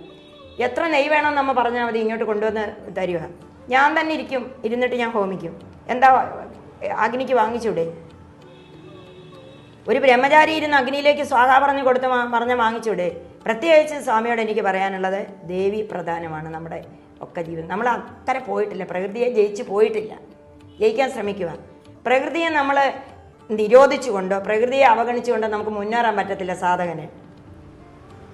ദേവി എന്ന് പറയുന്ന ആ ചണ്ഡിക എന്ന് പറയുന്ന, അല്ലെങ്കിൽ പ്രകൃതി അതിന് നമ്മൾ ലളിതാംബിക എന്നോ ചണ്ഡിക എന്നോ പരാശക്തി എന്നോ എന്ത് വേണേലും പറയാം. ഏറ്റവും പ്രധാനം ചണ്ഡിക ഹോമങ്ങളിൽ നവരാത്രി ഏറ്റവും പ്രധാനമാണ്. അത് നമ്മൾ വാചികമായിട്ട് ജപിച്ചുകൊണ്ട് മാത്രം കാര്യമില്ല. സ്വാമി ഇങ്ങോട്ട് വന്ന് ഞാനൊന്നും തന്നില്ല, ഒരു വെള്ളമെങ്കിലും തരണ്ടേ? അല്ല, ഞാൻ പറഞ്ഞതല്ല, സ്വാമിയെ ഞാൻ വരുത്തി. സ്വാമിക്ക് ഞാൻ ഉപചാരമായിട്ടൊരു വെള്ളം കുടിക്കാൻ തരണ്ടേ? അതുപോലെയാണ് ദേവന്മാരെ മന്ത്രം കൊണ്ട് വിളിച്ച് ഉപചരിച്ച് ആഹാരം കൊടുക്കണം. ക്ഷേത്രങ്ങളിലൊന്നും അത് നടക്കുന്നില്ല വേണ്ട പോലെ. ക്ഷേത്രങ്ങളെല്ലാം വളരെ താഴ്ന്ന ബോധത്തിലേക്ക് മാറിക്കൊണ്ടിരിക്കുക. അപ്പം അത് എന്തെങ്കിലും ചെയ്യാൻ പറ്റുന്നെങ്കിൽ ഒറ്റപ്പെട്ട് നിൽക്കുന്ന, കഷ്ടപ്പെടാൻ തയ്യാറുള്ള ആശ്രമങ്ങൾക്കേ പറ്റത്തുള്ളൂ. വലിയ ആശ്രമങ്ങൾക്ക് ഇനി അത് വേണ്ട. എസ്റ്റാബ്ലിഷ്ഡ് ആയി കഴിഞ്ഞാൽ പിന്നെ അവർ നമ്മുടെ ബാക്കിയുള്ള ജനങ്ങളുടെ മേലെ അവർ അധികാരികൾ, അവർ പറയുന്നതേ കേൾക്കുള്ളൂ.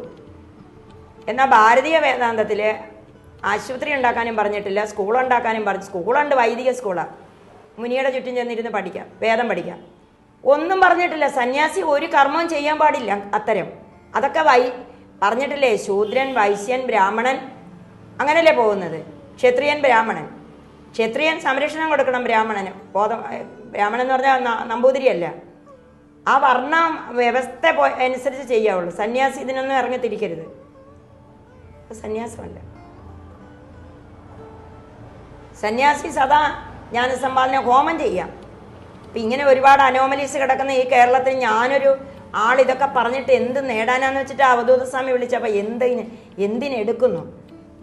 പക്ഷേ ദൈവത്തിൻ്റെ ഒരു നിയമമുണ്ട്, പോയി എടുക്ക്, ഇതാണ് സത്യം. അതിനെ ചെയ്തേ ഒക്കത്തുള്ളൂ. ഒരിക്കലും സന്യാസത്തിൽ അത് വലുത് ഇത് വലുതെന്നില്ല. എല്ലാം ഒരുപോലെ തന്നെയാണ്.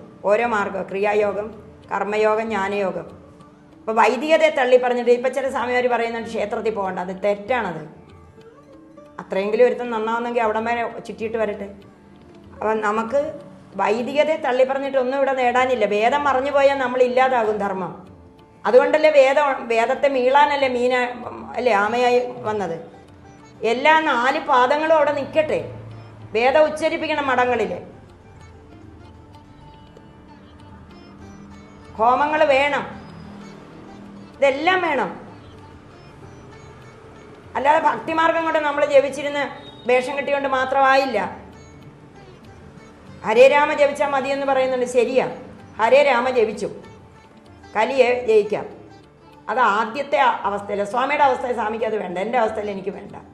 ഞാൻ ബോധത്തെ സ്വാംശീകരിച്ചു കഴിഞ്ഞു. അപ്പം ഈ പറയുന്ന എല്ലാം മിസ്ഇൻ്റർപ്രിട്ടേഷനായി കൊടുക്കുന്നത്.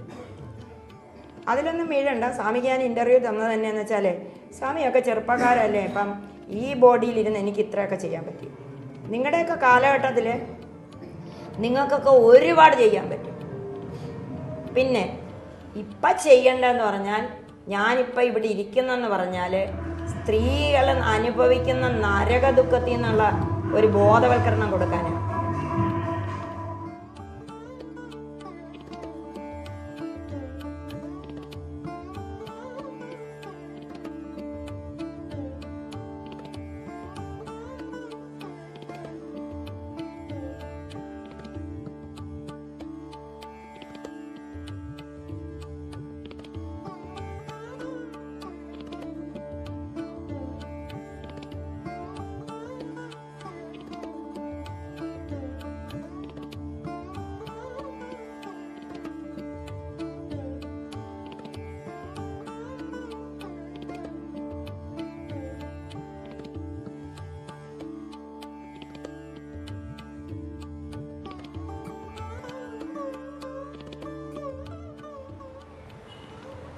നമ്മൾ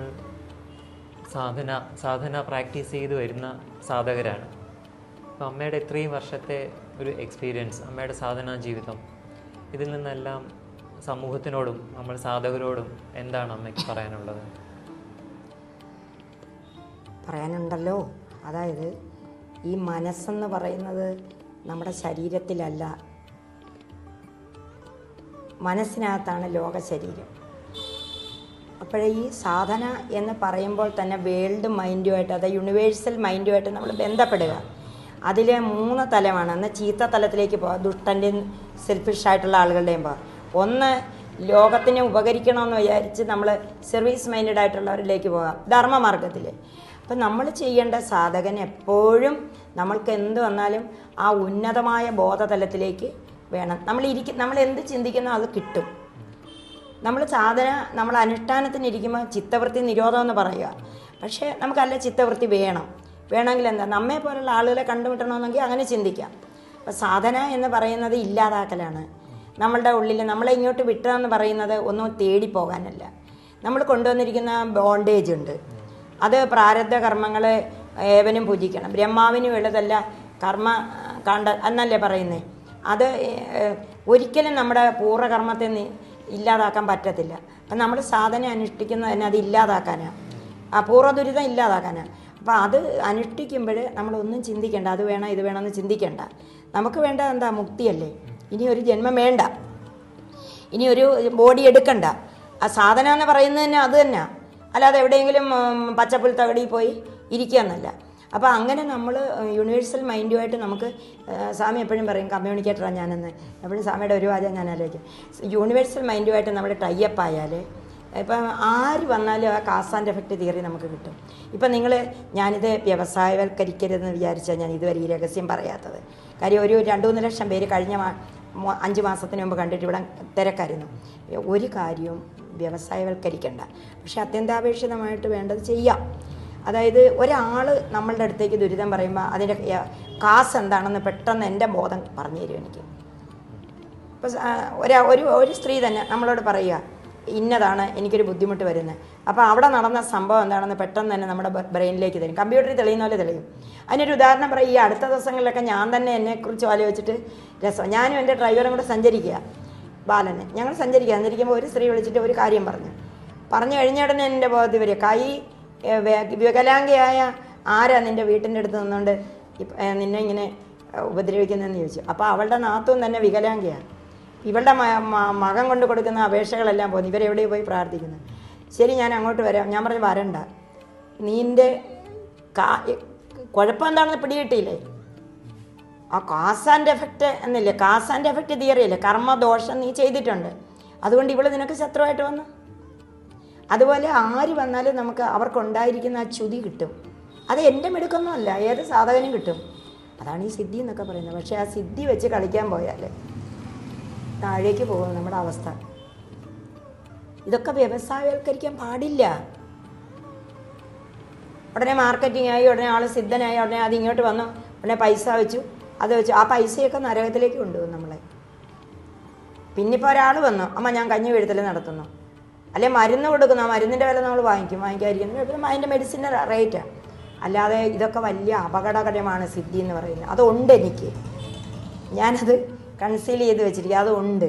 40-45 വർഷമായിട്ടൊരു അവധൂതൻ്റെ പാതയിൽ സഞ്ചരിച്ചൊരു സിദ്ധ പുരുഷന് ഒന്നും തരാതെ തന്നെ ഇരുത്തു. കുറച്ചൊക്കെ ഉണ്ട്, ഇല്ലാതില്ല. അതൊക്കെ ഒരു വലിയ അതിശയമായിട്ടോ ഒന്നും വിചാരിക്കേണ്ട. അതൊക്കെ നമ്മൾ ചെയ്ത പ്രകൃതി എല്ലാവർക്കും കൊടുക്കുന്നുണ്ട്, എനിക്ക് മാത്രമല്ല. അതിൻ്റെ നിങ്ങൾ ചെയ്യേണ്ടത്, സാധകന്മാർ ചെയ്യേണ്ടത്, നമ്മൾ ഒരിക്കലും ഒന്നിനെക്കുറിച്ചും സ്വാർത്ഥത വിചാരിക്കരുത്. ഞാനില്ലിവിടെ, ഞാൻ മരിച്ചാലേ നമുക്ക് ഗുണം കിട്ടുന്നത്. ഞാൻ മരിക്കണം, ഞാനില്ലിവിടെ. മീന് സ്വാമി പറയുന്നത്. എനിക്ക് ഈ അവസാനം എൻ്റെ ഈ 40-40 വർഷത്തെ സാധനയിൽ നിന്ന് കിട്ടിയത് അത് കൃത്യമായിട്ട് എവിടെയെങ്കിലും നമുക്ക് കയറി വരാതിരിക്കത്തില്ല. അതിൻ്റെ കാരണം എന്താ? നമ്മൾ ബന്ധം ഇടണം. ഈ കുടുംബ ബന്ധങ്ങളോ വ്യക്തി ബന്ധങ്ങളോ വിടണം. നമ്മൾ കൃത്യമായിട്ട് റിലേഷൻഷിപ്പ് വിടണം. കിടക്കുന്ന കട്ടിലിനോട് പോലെയുള്ള ബന്ധം വിടണം. കുടിക്കുന്ന പാത്രത്തിനോടുള്ള ബന്ധം വിടണം. ഇരിക്കുന്ന ദേശത്തോട് വിടണം. അതാണ് അവധൂതന്മാർ സഞ്ചരിക്കുന്നത്. എനിക്കൊരു വൈകല്യമുണ്ട്, ഞാൻ സഞ്ചരിക്കുന്നില്ലല്ലോ. ഇവിടെ ഒരു വലിയ അമ്മ, അവധൂതി അമ്മ ഒരാഴ്ചയായിട്ട് വരുന്നുണ്ട്, 2-3 പ്രാവശ്യമായി. സിദ്ധയ്യ ആകണ്ട, ബ്രഹ്മയ്യ ആകും, നിങ്ങൾ ഇറങ്ങി സഞ്ചരിക്കാനാണ് എന്നോട് പറഞ്ഞത്. അപ്പം എനിക്കുള്ള ഒരു പോരായ്മയെന്ന് പറഞ്ഞാൽ ഫ്രീ ഹാൻഡിൽ സഞ്ചരിക്കുന്നില്ല ലോകത്തേക്ക്. ഇത്തിരി സഞ്ചരിച്ചതാണ്. ആ ഒരു ദേശം പോലും ചിങ്ങൊലി എന്ന് പോലും പറയാൻ പാടില്ല. പ്രഭാകര സിദ്ധിയോഗി അകൂർമനെ ജനിച്ചെന്ന് പറയുന്നു. അദ്ദേഹം അകൂർമനെ പിയോ എന്ന് പറഞ്ഞിട്ടില്ല. അദ്ദേഹം ആരുടെ അപ്പനും അല്ല, അപ്പൂപ്പനും അല്ല, എൻ്റേതുമല്ല, ഒന്നുമല്ല. പിന്നെ അദ്ദേഹം ഇങ്ങനൊരു കാരുണ്യം പറഞ്ഞു, അതെനിക്ക് നന്മയും തിന്മയും വരുന്നുണ്ട്. അദ്ദേഹം പറഞ്ഞു എൻ്റെ പേരിൻ്റെ കൂടെ നിൻ്റെ പേരും അറിയപ്പെടുമെന്ന്. അറിയപ്പെടുന്നതേ ഉള്ളൂ. ആ ഒരു പിന്നെ നിങ്ങളൊക്കെ വന്ന് പറയുമ്പോഴാണ് വലിയ കാര്യമാണ് അമ്മയെന്ന്. അത് ഞാൻ കരുതുന്നില്ല. അങ്ങനെ ഒന്നും ഒരു കാര്യത്തെപ്പറ്റിയും അഭിമാനിക്കാൻ പാടില്ല. ഒരു യഥാർത്ഥ ആത്മീയ യാത്ര, യഥാർത്ഥ ആത്മീയ ചിന്തയുള്ള ആൾ, എനിക്ക് ഈശ്വരൻ എന്ന് പറയുന്ന ബോധം ആണ് ഞാനെന്നുള്ള അവസ്ഥയിൽ മുഴുവൻ സമയം ഇരിക്കണം. പിന്നെ അതിൽ ഞാൻ കണ്ടതിൽ ഗുരുവായൂരപ്പൻ ബ്രഹ്മം തന്നെയാണ്. ഞാൻ 110% ഞാൻ പറയുന്നു. പൂന്താനത്തിന് ദർശനം കൊടുത്തു, വില്യമംഗലത്തിന് ദർശനം കൊടുത്തു, മേൽപ്പത്തൂറിന് ദർശനം കൊടുത്തു, കുറൂരമ്മയ്ക്ക് ദർശനം കൊടുത്തു, മഞ്ജുളയ്ക്ക് ദർശനം കൊടുത്തു. ഭഗവാനുണ്ട്, ഭഗവാൻ ഇവിടെയും വരാം. ഒരു സഗുണോപാസന അല്ലെങ്കിൽ ഒരു നിർഗുണോപാസനയ്ക്കും ഞാൻ എൻ്റെ ഈ യാത്രയിൽ ശരിക്കും ഗുരുവായൂരപ്പനെ തന്നെയാണ് ഉള്ളിലേക്ക് കൊണ്ടുവരുന്നത് ശ്രമിക്കുന്നത്. അല്ലാതെ ഒരു സിദ്ധയോഗിനിയായി മാറാൻ ഇച്ഛിച്ചിട്ടില്ല എന്നുള്ളത് തുറന്ന് ഞാൻ പറയാം. ഭക്തിയോഗിനിയായി ഭഗവാനെ ഡിപ്പെൻഡ് ചെയ്തുകൊണ്ട് ശരണാഗതി തേടിക്കൊണ്ടായിരിക്കുന്ന കാര്യം. മറ്റേത് ക്ലേശമാണ്. പിന്നെ ഗുരുവിൻ്റെ ഇച്ഛ എന്താണോ അദ്ദേഹത്തിന്, ഞാനും അദ്ദേഹത്തിന് തത്തുല്യമായിട്ടുള്ള ഒരു പവറായിട്ട് വരുന്നതെന്ന് അദ്ദേഹം ദൈവത്തോട് പറയുന്നെങ്കിൽ അദ്ദേഹം അങ്ങനെ ആക്കിക്കോട്ടെ, നിങ്ങളും ഒക്കെ ആക്കി, എനിക്ക് കുഴപ്പമില്ല. പക്ഷേ ആക്ച്വലി സ്പീക്കിംഗ് അവധൂസ്വാമി എന്നോട് ഗുരുപ്രസാദ് ചോദിച്ച പോലെ, ഗുരുപ്രസാദിന് അതറിയാം, അദ്ദേഹത്തിൻ്റെ മനസ്സിലുണ്ട് ഞാൻ ശ്രീകൃഷ്ണ ഭക്തയാണ് ഫണ്ടമെൻ്റലായിട്ട്. എനിക്കെന്നെ ഭഗവാനെ വിട്ട് ചിന്തിക്കാൻ പോലും പറ്റുന്നില്ല ഏത് രൂപത്തിലും. ഇന്ന് രാവിലെ ഞാൻ അമ്പലപ്പുഴ പോയിട്ട് വന്നതേ ഉള്ളൂ.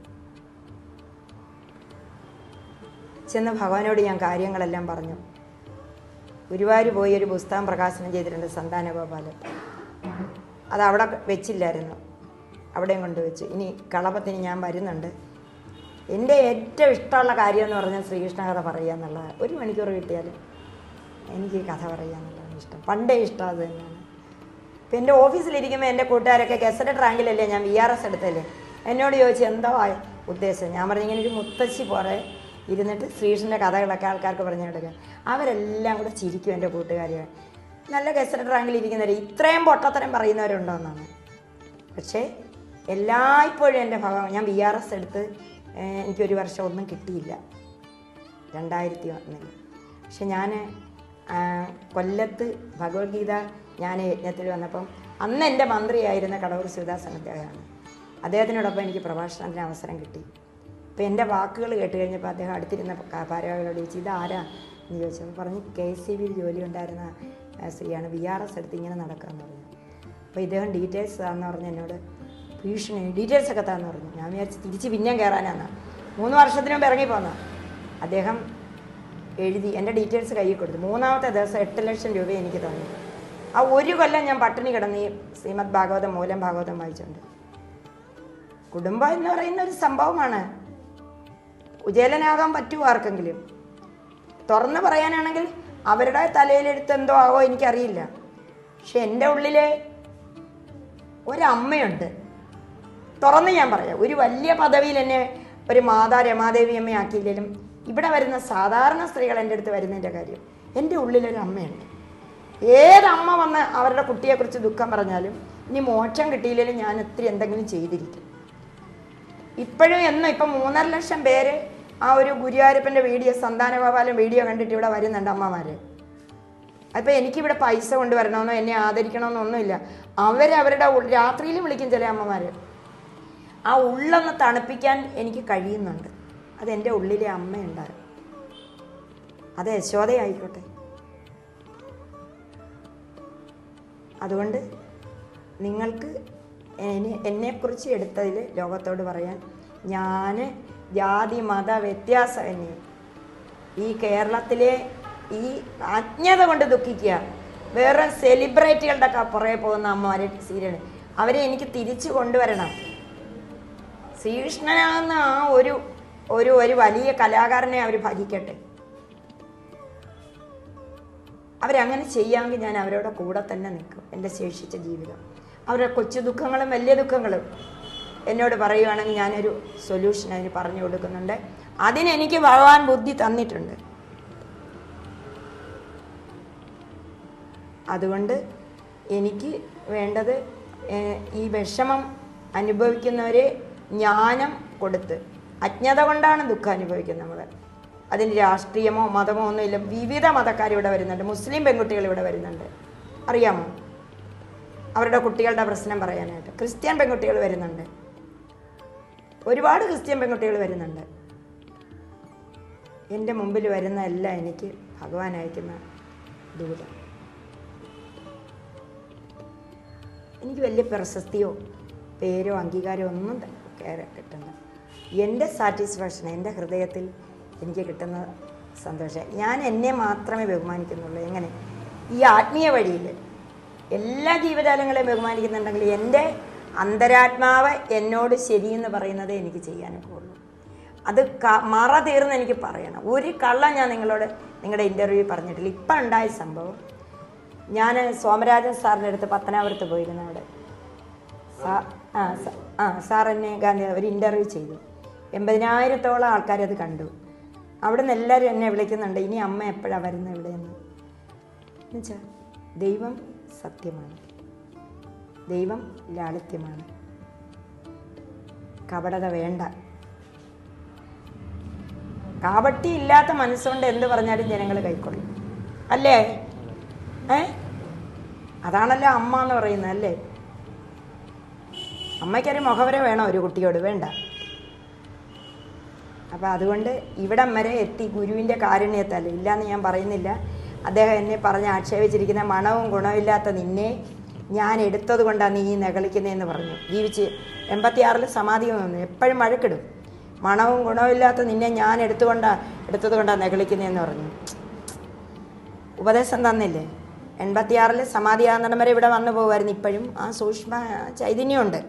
അതുകൊണ്ടാണ് ഇപ്പം ഇനി കുട്ടികളെ അവരത്രയ്ക്കൊന്നും ആയിട്ടില്ല. മകൻ വിവാഹിതനാണ്, കുട്ടിയുണ്ട്. അവർ കണ്ടിന്യൂ ചെയ്യുന്നെങ്കിൽ കണ്ടിന്യൂ ചെയ്യട്ടെ. അല്ലാ സമയം എനിക്ക് അടിച്ചേൽപ്പിക്കാൻ പറ്റുമോ? പിന്നെ അവരോട് ഞാൻ പറഞ്ഞിട്ടുണ്ട്, ഇത്രയും ജനോപകാരപ്രദമായിട്ട് ഈ പ്ലേസ് ഇടാമെങ്കിൽ നിങ്ങൾ ലോകത്തിലെ ഏറ്റവും നല്ല കുട്ടികളായിട്ട് വരും. പിന്നെ വിഷമിച്ച് വരുന്ന ആൾക്കാർക്കറിയണം ഇത്രയും സ്ഥലമുണ്ട്. ഇത് പ്രൈവറ്റായിട്ട് കൊടുത്തിട്ടില്ല അവർക്ക്. ഇത് പബ്ലിക്കായിട്ട് ഞാൻ ഇട്ടേക്കോ, ഇതാരെങ്കിലും വരുമോ പോവുകയോ ചെയ്തോട്ടെ എന്ന്. അപ്പം ഇതൊക്കെ ഞാൻ പറയുന്നെങ്കിലും എല്ലാവർക്കും അറിയാമല്ലോ, വെല്ലുവിളികൾ മാത്രമാണ് ഈ സമയത്ത് 78-ലും. കാര്യം നമ്മൾ രാഷ്ട്രീയപരമായിട്ടോ അല്ലെങ്കിൽ സാമുദായികപരമായിട്ടോ എങ്ങും ചെന്ന് ചേടാൻ പറ്റത്തില്ല. അപ്പം അതുകൊണ്ട് ഈ ഇൻ്റർവ്യൂ ആദ്യം ഞാൻ വിചാരിച്ച് എന്തിനു പറയുന്നു ഇതൊക്കെ, ഈ ലോകം ഇതൊന്നും അല്ലല്ലോ ലോകത്തിന് വേണ്ടത്. പിന്നെ അവധൂത സ്വാമിയോട് എനിക്ക് അളവറ്റ ഒരു സ്നേഹമുണ്ട്. ഞാൻ ഈ സ്വാമിയെ കാണുമ്പോൾ ഈ പയ്യനൊരു ശ്രീകൃഷ്ണഭാവമാണല്ലോ എന്ന് എപ്പോഴും ചിന്തിക്കുന്ന സമയം സ്വാമി വരികയല്ലേ ചെയ്യുന്നത്, കുറച്ച് കാര്യങ്ങളൊക്കെ പറയാം, കുറച്ച് മറച്ചൊക്കെ പറയാമെന്ന് ആദ്യം വിചാരിച്ച്, ഒരു ഒഫീഷ്യലായിട്ടൊക്കെ എന്ന് പറഞ്ഞു. പിന്നെ എൻ്റെ തനി സ്വഭാവത്തിൽ എനിക്കത് പറ്റത്തില്ലെന്ന് എനിക്ക് മനസ്സിലായി. ഇറ്റ് ഈസ് ഇമ്പോസിബിൾ അല്ലേ. അപ്പം ഇനി സ്വാമിയുടെ അവിടെ ഞാൻ സത്സംഗത്തിന് വരുന്നത് സന്താനഗോപാല കഥ പറയാനായിരിക്കും. ഞാനൊരു ആപ്ലിക്കേഷൻ വെക്കുക സ്വാമിയുടെ അവിടെ ട്രിവാൻഡ്രത്തുള്ള അമ്പലങ്ങളിലും. ആ സന്താനഗോപാല കഥയ്ക്ക് 2 മെസ്സേജാണ്. ഒന്ന്, ഈ തമോഗർത്തവും മിൽക്കി വേയും ഒക്കെ വ്യാസഭാഗവത്തിലുണ്ട്. അത് പുരാണ പാരായണക്കാർ ഇതുവരെ പുറത്ത് പറഞ്ഞിട്ടില്ല, ശാസ്ത്രഗ്രന്ഥവും ഭാഗവതവും. മറ്റേത് നമ്മൾ ഒരിക്കലും ഈ സ്വന്തം കുഞ്ഞ് സ്വന്തം വീടെന്നുള്ള ചിന്ത വന്ന പരാജയമായിരിക്കും. തുടക്കം മുതൽ ഭഗവാനെ പുത്രനായിട്ട് കാണണമെന്നാണ്. ബ്രഹ്മഭാവത്തിലും പുത്രഭാവത്തിലും എന്നാണ് ദേവകിയോട് പറഞ്ഞേക്കുന്നത്. ആ മെസ്സേജ് ഈ പുസ്തകത്തിലുണ്ട്, ഞാൻ തരാം. എനിക്കത് ആരോഗ്യം ഉണ്ടെങ്കിൽ കുറച്ച് പേർക്ക് കുറച്ച് സത്സംഗങ്ങളിൽ അത് പറയണമെന്നുണ്ട്. അത് ഗുരുവായൂരപ്പൻ എനിക്കൊരു അനുഗ്രഹം തന്നിട്ടുണ്ട്. അത് മേൽപ്പത്തൂർ ഓഡിറ്റോറിയത്തിൽ 2 മണിക്കൂർ പറഞ്ഞു 30-ാം തീയതി. ഭയങ്കര ആളായിരുന്നു. അപ്പം അതല്ലേ യഥാർത്ഥ മെസ്സേജ് കൊടുക്കേണ്ടതല്ലേ. എൻ്റെ മകന് അതിനെ കല്യാണം കഴിച്ചു, അതിനെ എൻട്രൻസ് കഴിച്ചു, അതിന് കോച്ചിങ് കിട്ടി, അതിന് മെഡിസിനാക്കി, അതിനെ കെട്ടിച്ചു, അതിന് വേറെ വീട് വെച്ചു, ഇങ്ങനെ പോയി ജന്മം കളയുന്ന വിഡ്ഢികളാണ് നമ്മുടെ ആളുകളല്ലേ. ആ കൂട്ടത്തിൽ എന്തെങ്കിലും കൊണ്ടുവന്ന് ഗുരുവായൂർ ഇട്ടേക്കാം. അതല്ല സത്യം പരം ധീമഹി. ഇനി ഒന്നും പറയാനില്ല. ഇവിടെ എനിക്ക് സാക്ഷാൽ ഗുരുവായൂരപ്പൻ്റെ സാന്നിധ്യമുണ്ട്. വേറെ എങ്ങും പോകണമെന്ന് എനിക്ക് തോന്നുന്നില്ല. എനിക്ക് പോകണമെന്ന് തോന്നുമ്പോൾ ഭഗവാനും എൻ്റെ കൂടെ വരും. ഈ ലോകത്ത് മുഴുവനും ഉണ്ട്.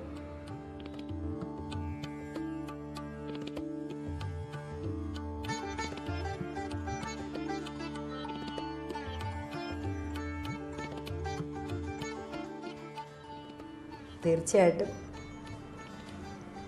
അവധൂത ഗുരുപ്രസാദിൻ്റെ ആശ്രമം ഒന്ന് സന്ദർശിക്കണം എന്നുള്ള ഒരാഗ്രഹമുണ്ട്.